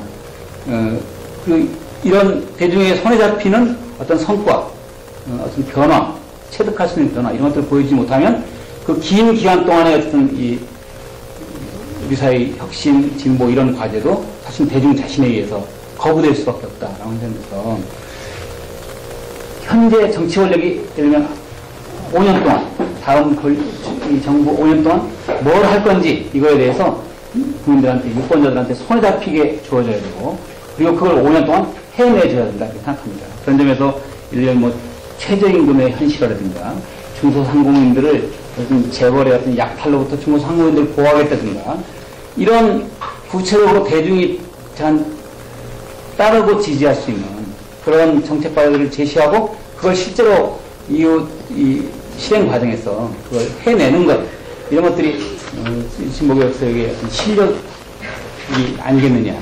그런 실력이 정말 있는가, 이런 것들을 돌아봐야 된다. 경제민주화, 재벌을 어떻게 할 건가, 이런 것들이 하나의 주제였다면, 또 하나의 주제가 이제 무엇이 진보냐, 이런 것들이 또 하나의 주제였던 것 같습니다. 우리가 뭐 진보, 보수, 세계사적인 어떤 기준을 가지고 어떤 이야기한다면, 우리 한국 사회, 우리 사회에서의 어떤 이 근대의 부족, 전쟁의 경험, 우리 사회에 아주 불합리한 어떤 여러 가지 사회적 관계망, 이런 것들이 아주 특수한 것입니다. 사실 우리가 한국 사회를 분석할 때는 보편적인 어떤 진보, 보수 이런 것보다는 우리 사회의 구체적인 어떤 특수한 경험들, 이런 것들을 먼저 앞서서 우리 사회를 분석해야 된다. 이런 문제의식은 전적으로 옳은 것이라고 생각하고요. 우리 사회의 어떤 진보 세력들이 많이 놓치고 있는 부분입니다. 많은 것들을, 그러면 자본과 노동의 대립, 뭐 이런 매우 이 세계사적인 일반적인 문제들로, 뭐 신자유주의 어쩌고 뭐 이런 것들로 우리 사회를 분석하는 것에 대해서 우리가 좀 경계할 필요가 있고, 우리 사회 시민들 일반의 경험을 가지고 먼저 우리 사회를 분석하는 그런 태도가 필요한 것 같다 생각하고요. 이런 점에서 우리 진보 세력이가 하면 뭐 현실로 존재하는 통합진보당, 진보정의당, 기타 뭐 이러저런 진보연하는 이런 진보 세력들의 어떤 상투성, 편협함, 자기의 문제를 아주 구체적으로 직시하지 못하는 이런 것들에 대해서 정말 돌아볼 수 있어야 되고, 그런 점들에 대한 우리 김도수 소장의 지적에 대해서 전적으로 공감합니다. 그런데 그럼에도 불구하고 아주 그냥 길게 말씀하시기도 했는데, 몇 가지 문제에서 진짜 그렇게 분석하는 것이 옳은가, 이런 것들에 대해서 제가 의문을 갖는데요. 특히 이제 공공부문과 관련된 이야기입니다. 아까 이제 공공부문의 이 종사자들, 부급공무원, 치급공무원들의 급여 같은 것들 이야기하셨어요. 교사급여 이런 것도 좀 지적하시고 있는데, 우리 공공부문이 비대화되어서 우리 사회에 어떤 불공정이 심화되었다, 이렇게 말할 수 있는가? 사실은 예를 들면 공공부문의 종사자들의 급여가 적정한가, 그것이 어떤 방식으로 결정돼야 되는가, 사회의 어떤 이 보편적인 이 전체 노동자들의 어떤 급여라든가 이런 것들과 근로조건과 관련되어서 정말 공공부문 종사자들의 급여 수준이 적절하게 결정되고 있는가 하는 것들을 돌아보는 건 당연히 필요한 거고요. 그에 대해서 합리적인 보수 결정 이런 것들을 당연히 해야 되는데, 저는 이건 공공부문의 전체에서 매우 작은 부분에 불과하다고 보여집니다. 사실은 우리의 공공부문이 비대한가? 저는 비대하지 않습니다. 비대하지 않다고 생각합니다. 기본적으로. 수적으로는 비대하지 않죠. 그렇죠. 수적으로는 제가요. 일부 아주 소수가 가지고 있는 권력이 비대한 것이지, 전체 공공부문의 어떤 사회적인 역할 이런 것들이 매우 작고, 그것이 우리 사회의 불합리를 더 온전시키고 더 키우고 있다라고 하는 점에 대해서 적절한 문제인식이 필요하다고 생각합니다. 예를 들면 우리가 이제 진보 하는 분들이 노동시장 문제 이런 것들을 주장하면서 노동시장을 어떻게 고쳐야 될까? 그러면 제일 먼저 하는 이야기가 비정규직 철폐, 또는 뭐 비정규직 차별 철폐, 뭐 사용 사유 제한, 뭐 이런 법률적 어떤 것들을 주장을 합니다. 근데 그거보다 더 중요한 것은 제가 생각하기에, 제가 만일 노동정책의 어떤 코디네이터라면 가장 먼저 해야 될 것, 근로감독관 지금 2,500명이 있는데요. 2,500명의 근로감독관들이 30만, 40만 개의 업체의 근로조건 운영 실태, 노사관계, 산업안전 이런 것들을 감독합니다. 할 수 없는 것이에요. 근로감독관들이 맨 진짜 책상머리에서 서류로만 하고 있습니다. 저도 우리 정도의 이 노동시장 부족 이건 생각한다면 근로감독관들이 지금보다 4배는 늘어나야 돼요. 그래야 일선의 어떤 노사관계를 실제로 들여다보고 거기서 정말 자기 권리를 보호받지 못하는 노동자들에 대해서 어떤 지도하고, 사업체의 이 불합리한 행태들, 노사관계에서의 불합리한 행태, 사람안전 지키지 않는 거, 오폐수 이 밤에 쏟아내는 거, 이런 것들을 감시하고 감독하고 지도할 수 있는 그런 행정 영역이 확보됩니다. 직업 상담원, 지금 이 고용지원센터 가보면은요, 직업 상담원들 딱 실업자들 와가지고 실업급여 받으러 온 사람들한테 5분 딱 상담하고 그냥 이 사람에 대해 실업급여 줄 건지 말 건지 결정합니다. 그 5분 상담하면서 이 실업급여를 받으러 온 사람한테 최소한의 어떤 고용지원 서비스를 이러이런데 한번 취업 알아보자, 이러이런데 직업훈련 코스가 있으니까 한번 해볼 수 있지 않겠느냐, 이런 얘기를 정말 말도 끊을 수가 없는 형태입니다. 이런 것, 근로감독관, 직업상담원, 우리가 각종 어떤 이 복지분을 담당하는 어떤 행정 역량 이런 것들을 대폭 강화하는 것이 우리 사회의 양극화를 해결하는 어떤 것 중에 하나이다 라는 점에서, 이러면 아주 공공부문의 지역 말단의 문제라고 저는 생각하는데, 급여 조건 이런 것들이 어떻게 유지되는가 이런 것들이 아니라 우리 사회의 공공부문이 정말로 제대로 편제되고 있고 그것이 자기 역할을 할 수 있도록 그런 역량을 쌓아내고 있는가, 그리고 우리 사회가 그런 것들을 정당하게 더 필요한 어떤 부분에 대해서 평가해주고 그렇게 하고 있는가에 대해서 볼 수 있어야 된다. 그러지 않고 이런 급여 수준이라든가 이런 문제들만 제기하면서, 그러면 시장에서 술 마시면서 어려운 이 서민들이 공무원들 다 때려 죽어야 된다, 국회의원들 진짜 절반도 무슨 필요가 있냐, 100명이라도 줘야 된다, 이런 이야기를 하는 것과 다 뭐가 달라지겠느냐 하는 점에서 어떤 우리 시대의 어떤 이 사회 시스템이 무엇이 문제냐에 대해서 더 현실적이고 합리적인 그런 문제인식 역시 필요한 것 같다. 그런 문제인식 들고요. 네, 마지막으로 하실까요? 뭐 중앙 평준화, 연대임금제 이런 뭐 스웨덴 모델이나 이런 것들 몇 번 이제 글이나 다른 글에서 많이 강조하시던데, 저는 뭐 우리 실정에 지금 이 일반적인 이야기로서 중앙 평준화, 뭐 이 연대임금제, 뭐 이 산별 이 임금 수준 결정, 뭐 이런 것들이 우리 사회에 실현 가능한 어떤 대안처럼 이야기하는 것도 사실은 적절한 그런 대안은 아니다라고 생각합니다. 전 기본적으로 큰 틀에서 우리 사회에 무엇이 진보냐에 대해서, 우리 사회에 대해서 보다 구체적인 문제인식을 가져야 된다고 하는 지적에 큰 문제인식에 공감하지만, 그러기 위해서 구체적인 정책 대안이 어떤 것이어야 하느냐에 대해서는 더 좀 깊이 논의해야 될 바가 있다. 생각이 좀 일부는 다른 점도 있다 하는 점들을 이렇게 네, 알겠습니다. 네. 그 말씀 듣다 보니까 이 경제 권력 뭐 다시 얘기하면 이제 소수가 다수를 지배하는 그 재벌 권력이죠. 재벌 권력은 결국 돈입니다. 돈. 제가 이제 생각하는 거는 여기에 대한 그 두 분의 좀 차이점이 좀 있으신 것 같아요. 아까 이제 우리 김대우 소장님께서는 국가의 어떤 그 전능한 권력을 얘기했는데 우리 그 노학래 대표님 얘기 들어보니까 경제 권력, 국가 권력에 지금 위에 있는 거예요. 국가의 권력을 좌지우지하는 이런 좀 상충점이 있는 것 같아요. 이제 이 얘기는 이제 노학래 대표님 공공 부분에서 좀 들어간 것 같아요. 저는 개인적으로는 사실 지금 이제 진보의 개념은 과거에는 사회주의 운동이었어요, 사실. 현대사회에서는 이제 진보의 개념이 많이 이제 변했죠. 우리가 지금 살고 있는 이 자본주의 체제 우리가 거부할 수 없는 거고. 그러면 이 안에서 우리가 보다 더 그 풍부한 삶의 질을 높이기 위해서는 어떻게 살아야 될 것인가.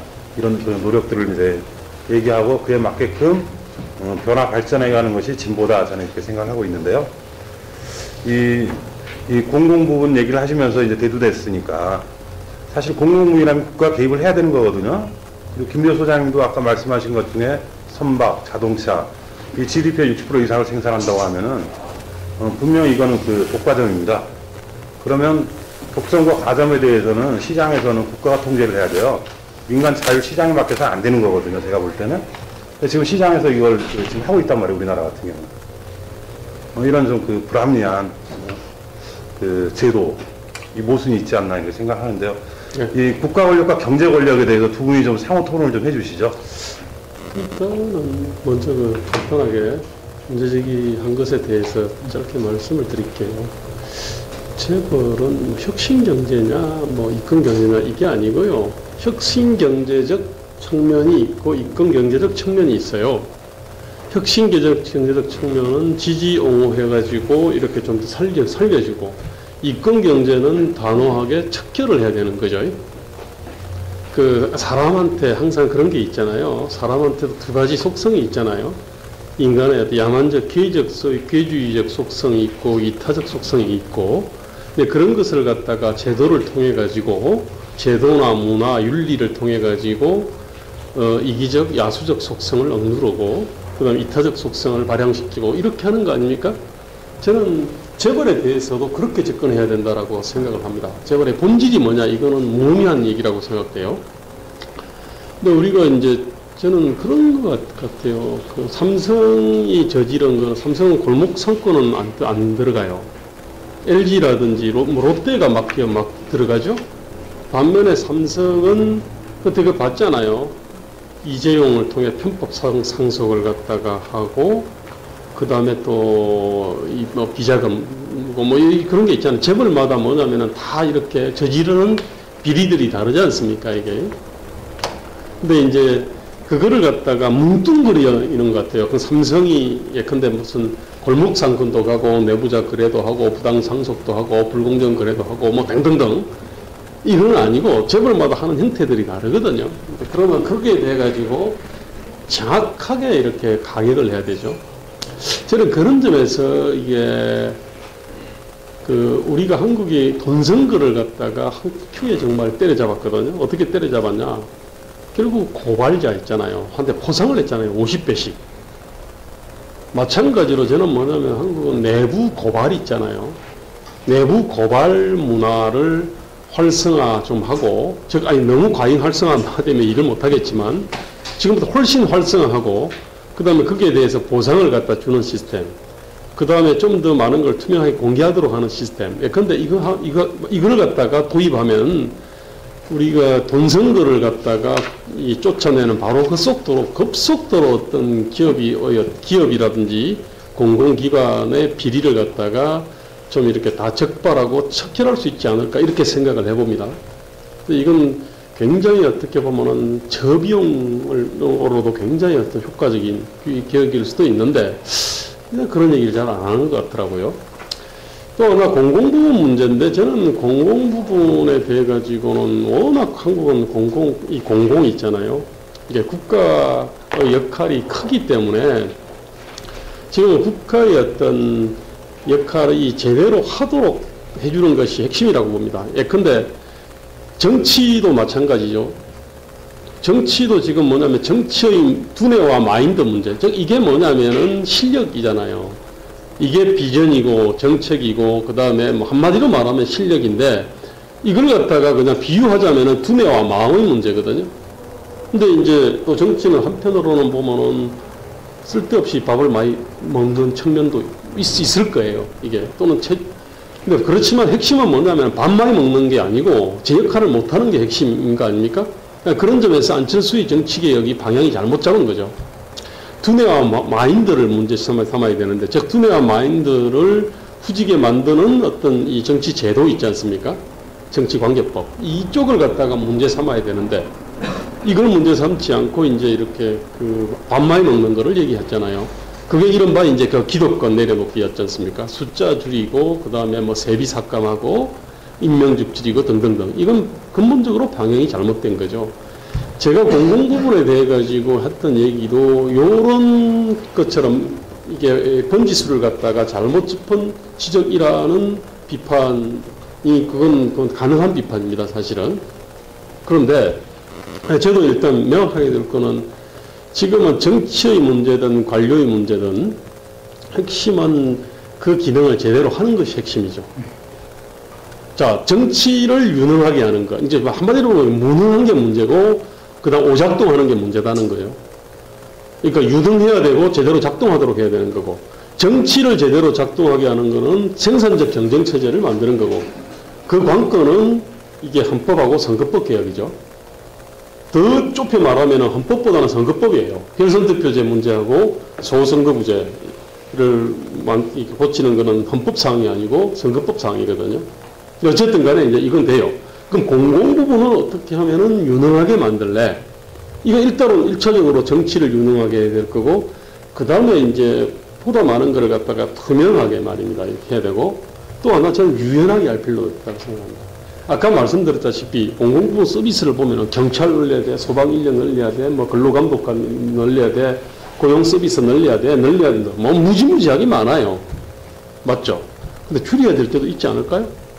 당연히 있죠. 아니, IT 기술이 도입됐어요. 그 다음에 인구들이 옛날에 10만 명 있다가 2만 명으로 줄어든 데도 꽤 있거든요. 그리 되면은, 그것은 뭐냐면은, 남는 인원은 좀 부족한 대로 사실은 이렇게 옮겨줘야 되는데, 이게 안 되잖아요. 항상 뭐냐면 필요한 데만 얘기를 해요. 필요 없는 데는 얘기 안 하고. 이건 국민들이 볼 때는 남보다 힘들어요. 그리고 저는 사실은 공공부문의 경우는 그 민간 용소기업, 그러니까 평균 임금이 있지 않습니까? 평균 임금이나 중위 임금을 기준으로 해가지고 딱 설계를 하면 저는 맞다고 생각합니다. 그러니까 중위 임금하고 딱 그냥 우리 예컨대 이제 1,700만 명이 있다면은 딱 그 가운데 800만 등 또는 900만 등짜리 있잖아요. 그 임금을 딱 기준으로 해서 그렇게 해서 이 임금 올리려고 그러면은 중위 임금 올리면 돼. 그럼 경제 성장을 갖다가 하든지 뭐 여러 가지 방법이 있겠죠. 그죠? 이를테면 뭐냐면 그런 식으로 연계를 하는 것이 옳다고 봐요. 그렇지 않고 그냥 뭐 경제 성장률을 얼마 중위 임금 오르지도 않고 또 차라리 떨어지는데, 공공부문은 항상 기준이 뭐냐면은 과거에는 100인 이상 대기업의 협약 임금 상승률이었어요. 100인 이상 보니까 한 300만 명 되더라고. 근데 실제로 100인 이상을 갖다가 100인 이상 그것도 상당히 견실한 기업입니다. 근데 실제로는 아마 100인 이상은 기업 축에도 안 할 때 아마 대기업 기준으로 할 겁니다, 이게. 그래가지고 얼마 전에 말입니다. 여기 여의도에서 5만 명인가? 뭐 한 몇만 명 모여가지고 전공로 그걸 집회를 했지 않습니까? 그때 요구사항이 뭐냐면은 대학 학자금 지원해라. 그죠? 그 다음에 9급, 7급, 5급으로 올라가는 걸 연공서열로 그냥 시험 치지 말고 연공서열로 올라가게 해주라. 이런 요구를 했지 않습니까? 이게 대기업에서는 보면은 이게 다 통용되는 요구잖아요. 이게 호봉제 실시 같은 거 이미 있잖아요. 그렇지만 우리 대기업 인원이 얼마나 돼요? 100만 좀 넘을 거예요. 그걸 갖다가 공무원이 기준으로 삼는다는 것 자체가 말이 안 되는 거거든요. 공무원은 기본적으로 보면 항상 국민의 밑에 바닥 하면 안 되잖아요. 그러면 딱 중위임금이라든지 딱 중간 수준을 기준으로 해서 여기에서 자기를 갖다 연동을 해야지. 기준을 갖다가 재벌 대기업에 갖다 놓으니까 이제 학자금 지원해라. 그 다음에 뭐 그냥 연공서열로 이렇게 뭐 올라가도록 해주라. 뭐 이런 얘기를 하는 거죠. 그런 점에서 저는 공공부문은 어떤 이 기준이 바뀌어야 된다고 봐요. 기준이 뭐냐면은 어떻게 보면 하청 아닙니까? 중위임금이면. 그럼 하청을 갖다가 어떻게 올릴까를 고민하게 되는 거죠. 근데 기준이 이게 아니니까 말이에요. 높은 데니까 그냥 높은 데 임의로 선정하면 돼요. 100인 이상 하다가 300인 이상 하다가 300인 이상 하고 500인으로 뭐 하지 뭐. 그러면은 그냥 자동으로 올라가는 거 아닙니까? 그죠? 그 기준으로 하면은. 저는 그런 점에서 이거는 관점의 전환이 필요하다고 생각합니다. 저는 사실은 공공부문은 100만 정도 되는데 지금 공기업까지 합치면 130만쯤 되잖아요. 그러니까 교사 한 4, 50만 되고 나머지 뭐 지방직, 중앙직 해 30만 이래가지고 대충 한 100만 정도 이렇게 되고 그다음에 공기업이 한 30만, 25에 30만쯤 되는데 공기업은 몰라도 공공부문은 저는 200만이 된다고 나 좋다고 봐요. 단 지금 같은 어떤 근로조건 뭐 1인당 GDP의 한 2.5배 수준을 받는 어떤 공무원을 갖다 100만 명을 늘린다? 그건 재앙이죠. 그건 정말로 국민들한테 할 짓이 아니라고 생각합니다. 민간 중소기업 수준이 어떤데요? 그럼 아마 민간 중소기업에 있는 모든 인재들을 다 싹쓸이 할 겁니다. 저는 뭐냐면 다른 나라를 봐도 다른 나라가 그 공무원들 평균이 1인당 GDP의 한 배 정도, 한 배, 1.5배 정도 되는 이유가 있어요. 그 다음에 그것도 뭐냐면은 아주 잘하는 필요한 사람 있지 않습니까? 그런 사람들은 더 높을 거예요. 훨씬 이게 유연하고, 그 다음에 어떤 직무 직능이 이게 나름대로 말입니다. 부문에 따라 다르고, 직능에 따라 다르고 말입니다. 이게 있거든요. 또 아마 연공서열로 잘 안 올라갈 거예요. 연공서열을 올려주는 거는 뭐냐면 그만한 어떤 직무 직능이 업그레이드 되기 때문에, 노동의 질이 올라가기 때문에 해주는 거지.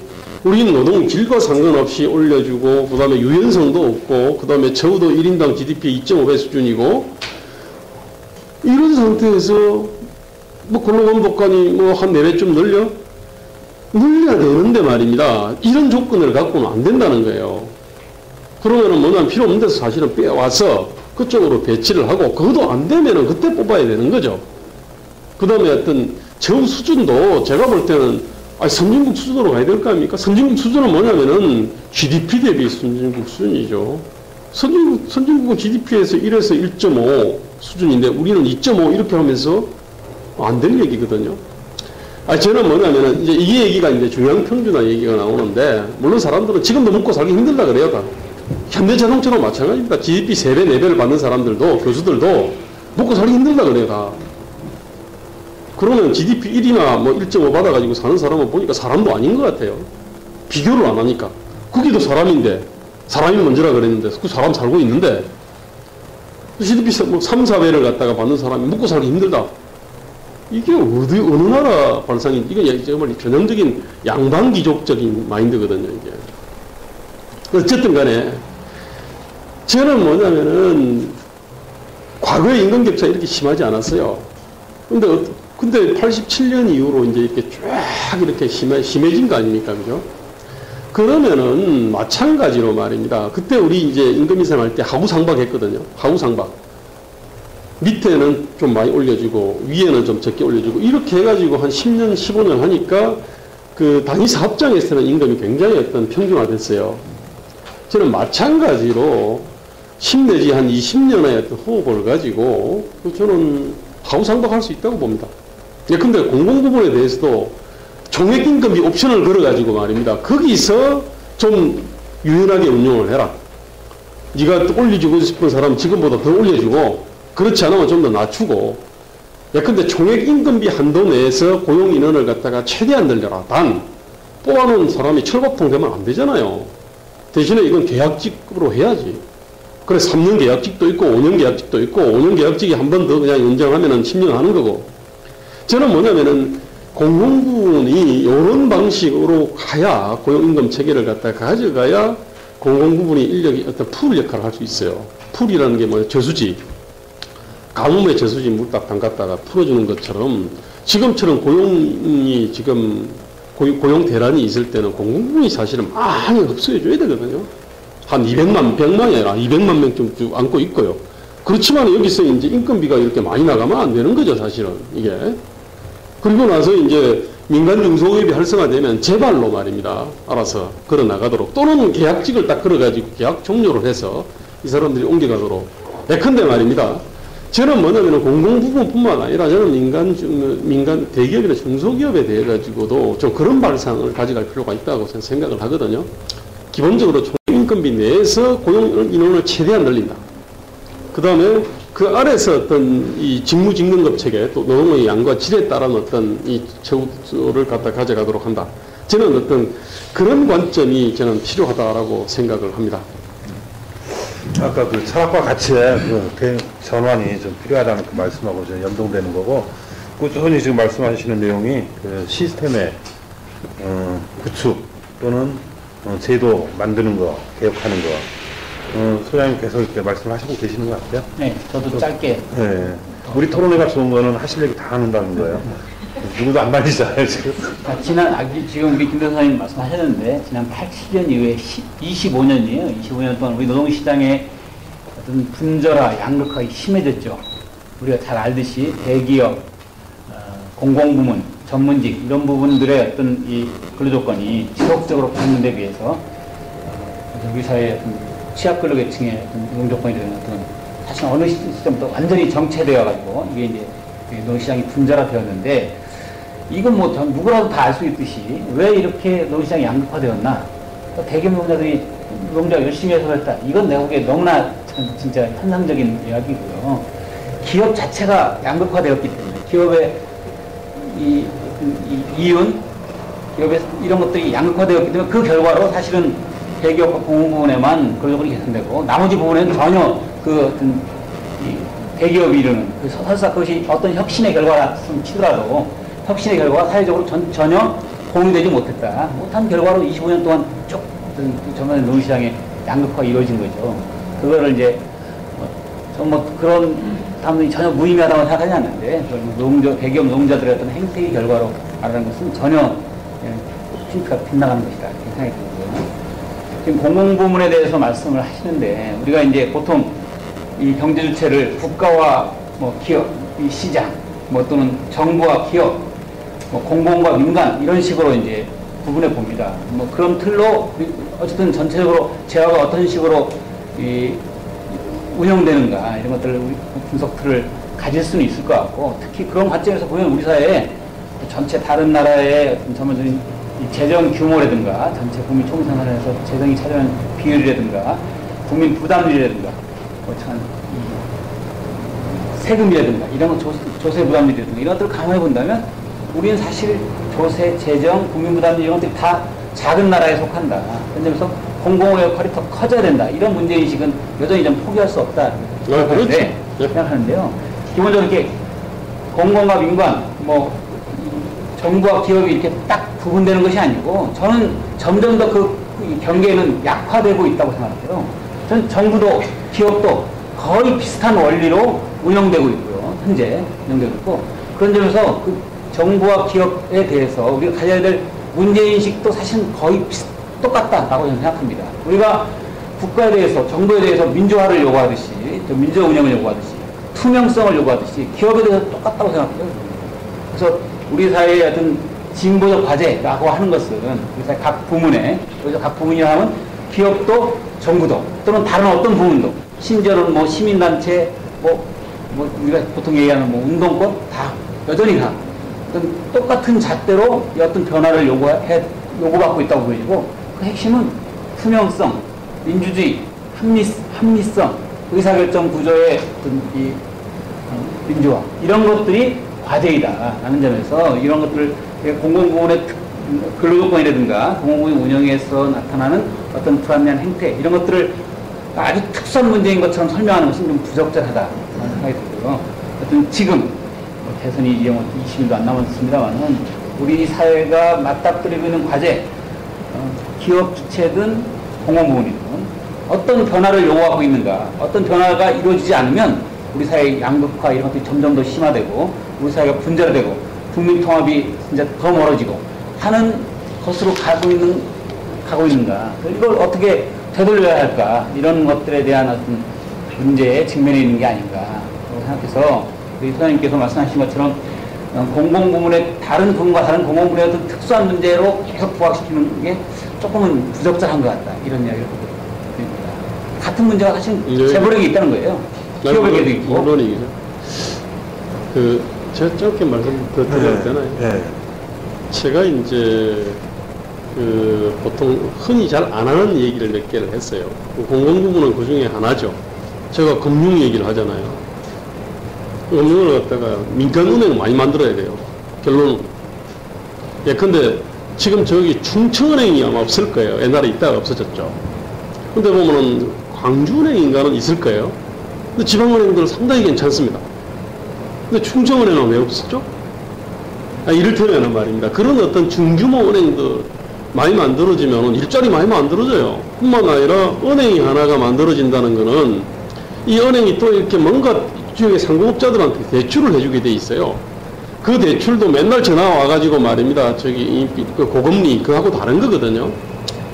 이를테면은 뭐냐면은 그런 것들이 뭐냐면은 부당한 기득권이거든요. 사실은 부당한 기득권들이 맡고 있는 거죠. 그거 그냥 뭐 간단합니다. 이를테면은 이제 그런 식으로 저는 뭐냐면은 우리 사회에 정말로 개혁하기 힘든 부분들이 있습니다. 근데 제가 얘기하는 거 노동조합이 선진국 노동조합처럼 좀 움직여주라. 이거 정말로 어려운 얘기잖아요. 정말 어려운 얘기거든요. 이게는. 그렇지만은 뭐냐면은 그것도 그래도 난 몇십 년이 가더라도 하긴 해야죠. 우리 생에 내 될지 안 될지 모르겠습니다만은 그렇지만 우리 어떤 개혁의 급소들이 있어요. 급소는 뭐냐면은 머리 단단할 때는 주먹으로 쳐도 그냥 이 손이 다치지만은 어떤 데는 손가락 하나로도 쓰러뜨릴 수 있거든요. 급소를 지르면. 저는 그 개혁의 급소들을 갖다가 착하게 이렇게 알고 정확하게 가격을 하는 게 그게 실력이라고 생각합니다. 자, 예컨대 그 은행 말씀드렸잖아요. 그 다음에 교육시험 사다리를 합리화하는 문제 있어요. 예컨대 영어시험 문제 있잖아요. 이걸 뭐냐면은 결국은 애 데리고 유학 갔다 온 사람들이 이해할 요구가 있어요. 이 사람들이 누구냐? 교수들이 사실은. 공무원들도 그런 측면이 있습니다. 예, 고위관료들이. 그 다음에 부자들이 보면은 또 그런 걸 원해요. 입학사정관제도 보면은 그렇습니다. 근데 저는 입학사정관제가 나쁜 제도라고 생각하지 않지만 현재에서는 그런 거예요. 이를테면 이런 것들을 갖다가 살짝 틀면은 말입니다. 이게 기회의 사달이 생기거든요. 제가 아까 교육시험 사다리 얘기했잖아요. 부동산은 뭐 얘기했죠. 금융 얘기했잖아요. 그 다음에 공공부문 얘기하고 노동조합을 얘기를 갖다가 한 거지 않습니까, 이게. 근데 어쨌든 간에, 이제, 저는 이제 그 차원에서 제가 공공부문을 얘기했고, 나머지 부분에 대한 얘기들이 많이 있죠. 그리고 또 무엇보다도 저는 아까 말씀드렸지만은 개혁의 급소를 갖다가 찾아내는 게 대단히 중요하다고 생각을 합니다. 예컨대 저는 그런 게 있습니다. 도서정가제 문제 있잖아요. 자, 지금 책만큼 말입니다. 인터넷 유통에 좋은 게 없어요. 그죠? 책은 뭐냐면은 이거 옷 같은 거는 입어봐야 되잖아요. 어떻게 보면 만져봐야 되고 신발은 신어봐야 되는데 자동차는 타봐야 되고 말입니다. 그런데 책은 뭐냐면은 대충 뭐 얘기 듣고 서평 좀 듣고 하면은 그냥 사면 돼, 사실은. 그러면 따라서 이제 인터넷 유통에 굉장히 적합한 상품이에요. 그 얘기는 뭐냐면은 가격 전쟁이 붙기가 쉬워요. 근데 과연 이게 오르냐는, 이게. 자, 지금 현재 뭐냐, 지방 서점들 다 몰락했지 않습니까? 그죠? 그러면서 이제 인터넷 거대 업체 몇 개만 지금 살아있어요. 그러면서 이제 사람들한테는 이제 싼 가격으로 책을 주는데 문제는 책이라고 하는 거는 말입니다. 가격을 매기기가 쉽지 않아요.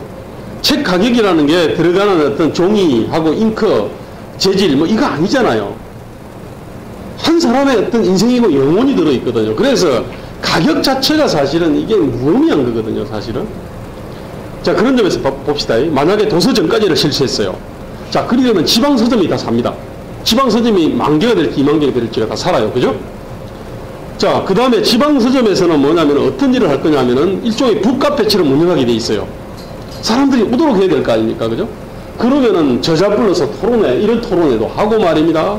아니면 독서 모임도 만들고, 그러면 서점 주변에서, 북카페 주변에서, 북카페 서점 주변에서 독서 모임이 만들어져요. 그러면 뭐냐면은, 이게 배우는 모임이잖아요. 모든 출발은 뭐냐면 사람들이 모여서 배우면은 여기서 모든 아이디어가 나옵니다. 지금 농촌에서도 그러고 있거든요. 농촌에서도 학습 어떤 이 모임이 있잖아요. 그걸 갖다가 또 지원을 해요. 지원하면은 거기서 지들끼리 이제 모여가지고 강사 초청하거나 책을 사거나 이래가지고 막 그 돈 지원해주니까 이렇게 쑥덕쑥덕 해서 야, 우리 이렇게 해서 돈 벌자. 해서 이제 수많은 아이들을 내게 돼 있어요. 자, 그런 점에서 말입니다. 도서정가제를 갖다가 이렇게 실시를 하게 되면은 당장 지방에 딱 서점들이 만들어지고 그게 북카페로 가요.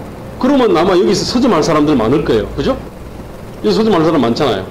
그 다음에 거기서 뭐냐면 독서 모임 할 거 아닙니까? 저자 초청 토론회 할 거 아닙니까? 그죠? 그럼 그 안에서 뭐냐면 새로운 어떤 협동조합도 만들어지고 사회적 기업도 만들어지고 되거든요. 그러니까 이런 식으로 말입니다. 이런 작은 개혁을 통해 가지고 수만 개의 일자리를 만들고 말입니다. 그 다음에 우리 사회의 어떤 지적 수준들을 갖다가 끌어올리고 말입니다. 이게 되거든요. 아니, 저는 뭐냐면은 이런 식으로 작은 어떤 개혁이지만 큰 변화를 불러일으킬 수 있는 것들이 많죠. 저는 뭐냐면 진보정당이든 보수정당이든 제가 정당을 한다 그러면은 이런 식의 어떤 급소를 착하게 찌르는 시민운동을 갖다가 10개, 20개를 갖다가 갖고 계속 밀고 나가야 된다고 봐요. 그러게 되면 대중이 붙거든요. 돈도 붙어요. 사회도 바꿔요. 또 사회를 바꾸게 되면은 거기서 또 이렇게 대중의 신뢰들이 또 올라오거든요. 그러게 되면은 우리 어떤 정당의 어떤 토대들이 굉장히 어떤 튼튼해지는 거죠. 저는 그런 점에서 그 급소를 착하게 찌르는 어떤 그런 시민운동을 갖다가 기획하고 조직하지 않은 정당은 정당이 아니다라고 봐요. 특히 진보정당은 아니죠. 보수정당은 선거제도에 의해 가지고 제도적 독점을 보증받은 거 아닙니까? 그죠? 이쪽은 제도 독점 영역이 아니잖아요. 그렇기 때문에 이쪽이 살라 그러면은 급소를 찌르는 어떤 그런 어떤 운동들을 갖다가 계속 해야 되는 거죠. 근데 문제는 급소를 아는 게 이게 이제 보니까 실력이에요. 마치 무술고수 있지 않습니까? 무술고수는 딱 사람이 폼 잡으면은 그냥 급소를 알지 않습니까? 그죠? 그래가지고 그냥 툭, 요걸로 툭 쓰러뜨리지 않습니까? 그런 것처럼 그 이념과 정책과 관련된 어떤 이 고수가 되면은 그런 길들이 훤히 보이죠. 이게 사회가 사실은 이게 뭐 저 말씀처럼 이렇게 단순하지 않잖아요. 정말로 많은 문제들이 얽혀서 사회의 문제를 구성하고 있는 것이고, 뭐 물론 그걸 함께 풀어내는 해결책이 있으면 좋겠지만 사실은 이게 사회는 하는 게 단순하지 않아요. 최근에 이제 우리가 지나간 일이지만 안철수 후보가 후보 시절에 국회의원을 뭐 200명으로 줄이자 이런 얘기를 아주 아차 싶었던 대목들이 있었어요. 그런데 최근에 문재인 후보가 지금 본격 선거운동이 시작된 뒤에 국회의원 세비를 30%를 삭감하겠다 이렇게 공약을 내는 걸 제가 보고 참 이 진보개혁 세력의 뒷북치기에 대해서 제가 안타깝다 이런 생각이 들었어요. 선거전이 막 진행되고 있는 지금 상황에서 막 그동안 하지 않았던 정책을 쏟아내는 것, 전 절대로 이게 표로 연결되지 않는다고 생각합니다. 그렇죠. 이게 믿음을 스스로 깎아먹는 것이에요. 이런 것들을 미리 다 했어야 될 일이에요. 그렇죠. 네. 미리 다 했어야 될 일이고, 안철수 후보 같은 사람이 국회의원 200명 잘못된 얘기인데, 그때 사실 이제 이건 시장판에 좌판의 상인들이 하는 이야기죠. 뭐 국회의원 절반으로 줄여버려서 좋겠다. 100명으로 줄였으면 좋겠다 하는 얘기인데요. 이렇게 해서는 이게 진짜 안철수 전 정말 이 정치를 바꿀 수 있는 어떤 비전을 갖고 나온 건가 이런 뭐 의혹이 들던데, 그런 시점에 사실 문재인 후보 이번에 한 이야기가 국회의원 200명으로 줄이자 할 때 세비 월 뭐 1200, 1300씩 줘야 될 이유가 없어요. 진짜 500만 원, 600만 원이면 충분히 의정활동 하는데 지금 뭐 부족함이 없고 그렇게 줄입시다. 그리고 국회의원을 뭐 100명 늘립시다. 그래서 이러저런 정치의 역할을 한번 같이 만들어 봅시다. 라고 하면 사실은 그렇죠. 저쪽도 이쪽도 또 이게 토론이 되는 거예요. 그래서 서로 공통점이 무엇인지 이런 것들을 찾아내고요. 그래야 되는데 잠깐 저쪽은 준비 안 된 이야기하고 이쪽은 또 뭐 심지어는 뭐 저희 진보 쪽에 우리 유시민 대표나 뭐 우리 노회찬 대표나 이런 분들은 뭐 정치를 경멸하는 정치가 보복할 거다 이런 얘기를 해요. 저는 정말로 잘못된 메시지라고 생각해요. 뭐 이 안철수 후보의 이 문제의식이 그 시점에서 제 얘기는 아니죠. 부적절하다 좀 치더라도 그런 식으로 빈정될 일은 아니었다. 요는 무엇이 정말 우리 정치를 바꿀 수 있는 현실적인 대안인가에 대해서 정말로 같이 진지하게 대안을 만들고 그걸 의제로 만들었어야 되는데 완전히 저쪽은 준비한 얘기 불쑥해가지고 자기 실력의 한계를 드러내고 이쪽은 그냥 뒷짐지고 그거 뭐 약간 빈정대다가 상황이 지나간 뒤에 이제 와가지고 선거를 이제 대통령 선거 20일도 채 안 남은 시점에서 세비 30% 삭감하겠다. 이렇게 되니까 진짜 의제를 이끌지도 못하고 어떤 우리가 실력 있는 준비된 세력이라는 것들을 보여주지도 못하는 그렇습니다. 이런 것들을 보여주고 있다 생각이 들어요. 전적으로 공감합니다. 네. 진짜 뭐 한캔은 없다라고 생각하지만 진짜 그런 점에서 지금 대선 막바지 이런 말씀도 사실 이 스스로에 대한 성찰이고 뭐 이럴 수 있는 이야기인데요. 정말 우리 사회를 어떻게 하면 그 아주 복잡 다단한 사회를 합리적 객관적으로 보고 그것들을 좀 풀어낼 수 있는 합리적인 어떤 정책 대안들을 미리미리 준비하고 그것들을 정말 책임지는 세력으로 우리를 세워낼 수 있을까. 그렇게 하지 못하면 또 실패하는데 이런 생각을 하게 된다. 거의 비슷한 문제인식을 가지고 제가 드리는 말씀입니다. 오늘 뭐 거의 뭐 비슷하면서도 뭐 조금 좀 다른 인식들. 그래도 뭐 작품 방법이나 서로 이해하는 부분은 뭐 같다고 보거든요. 이제 또 질문을 통해서 또 말씀하실 기회가 있으니까요.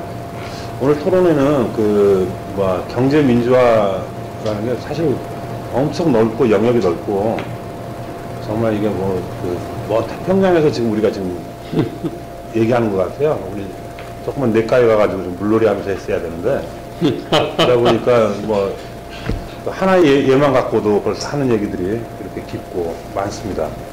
이 경제 민주화는 결국은 공통점이 있다면은 정치에 의해서 바꾸고 이루어야 된다. 이 양극화에서도 이게 사실 그렇거든요. 민주화라는 게 사실 안 하니까 물리력을 동원해서라도 강제로 하게끔 하는 그게 정치입니다. 그런 수단을 동원해서라도 해야 되는데 이게 이명박 대통령 시켜놨더니 이게 부패해가지고 지금 계속 우리 진짜 큰일 났어요. 저성장 문제. 사실은 오늘 좀 저성장이라는 게 조금 좀 좁게 가가지고 깊은 얘기를 했어야 되는데 이렇게 좀 큰 얘기였고 다음에 또 우리 김대우 소장 또 모셔가지고 그때는 정말 조그만 주제 하나 잡아놓고 좀 정확히 할 수 있는 거 그걸 좀 얘기를 또 한번 해보자고요. 지금 이 방송 시청하시면서 좀 시청 질문이 좀 있는지 모르겠네요. 우선 먼저 시청자 질문부터 받고 우리 플로어 좀 질문 받을까요?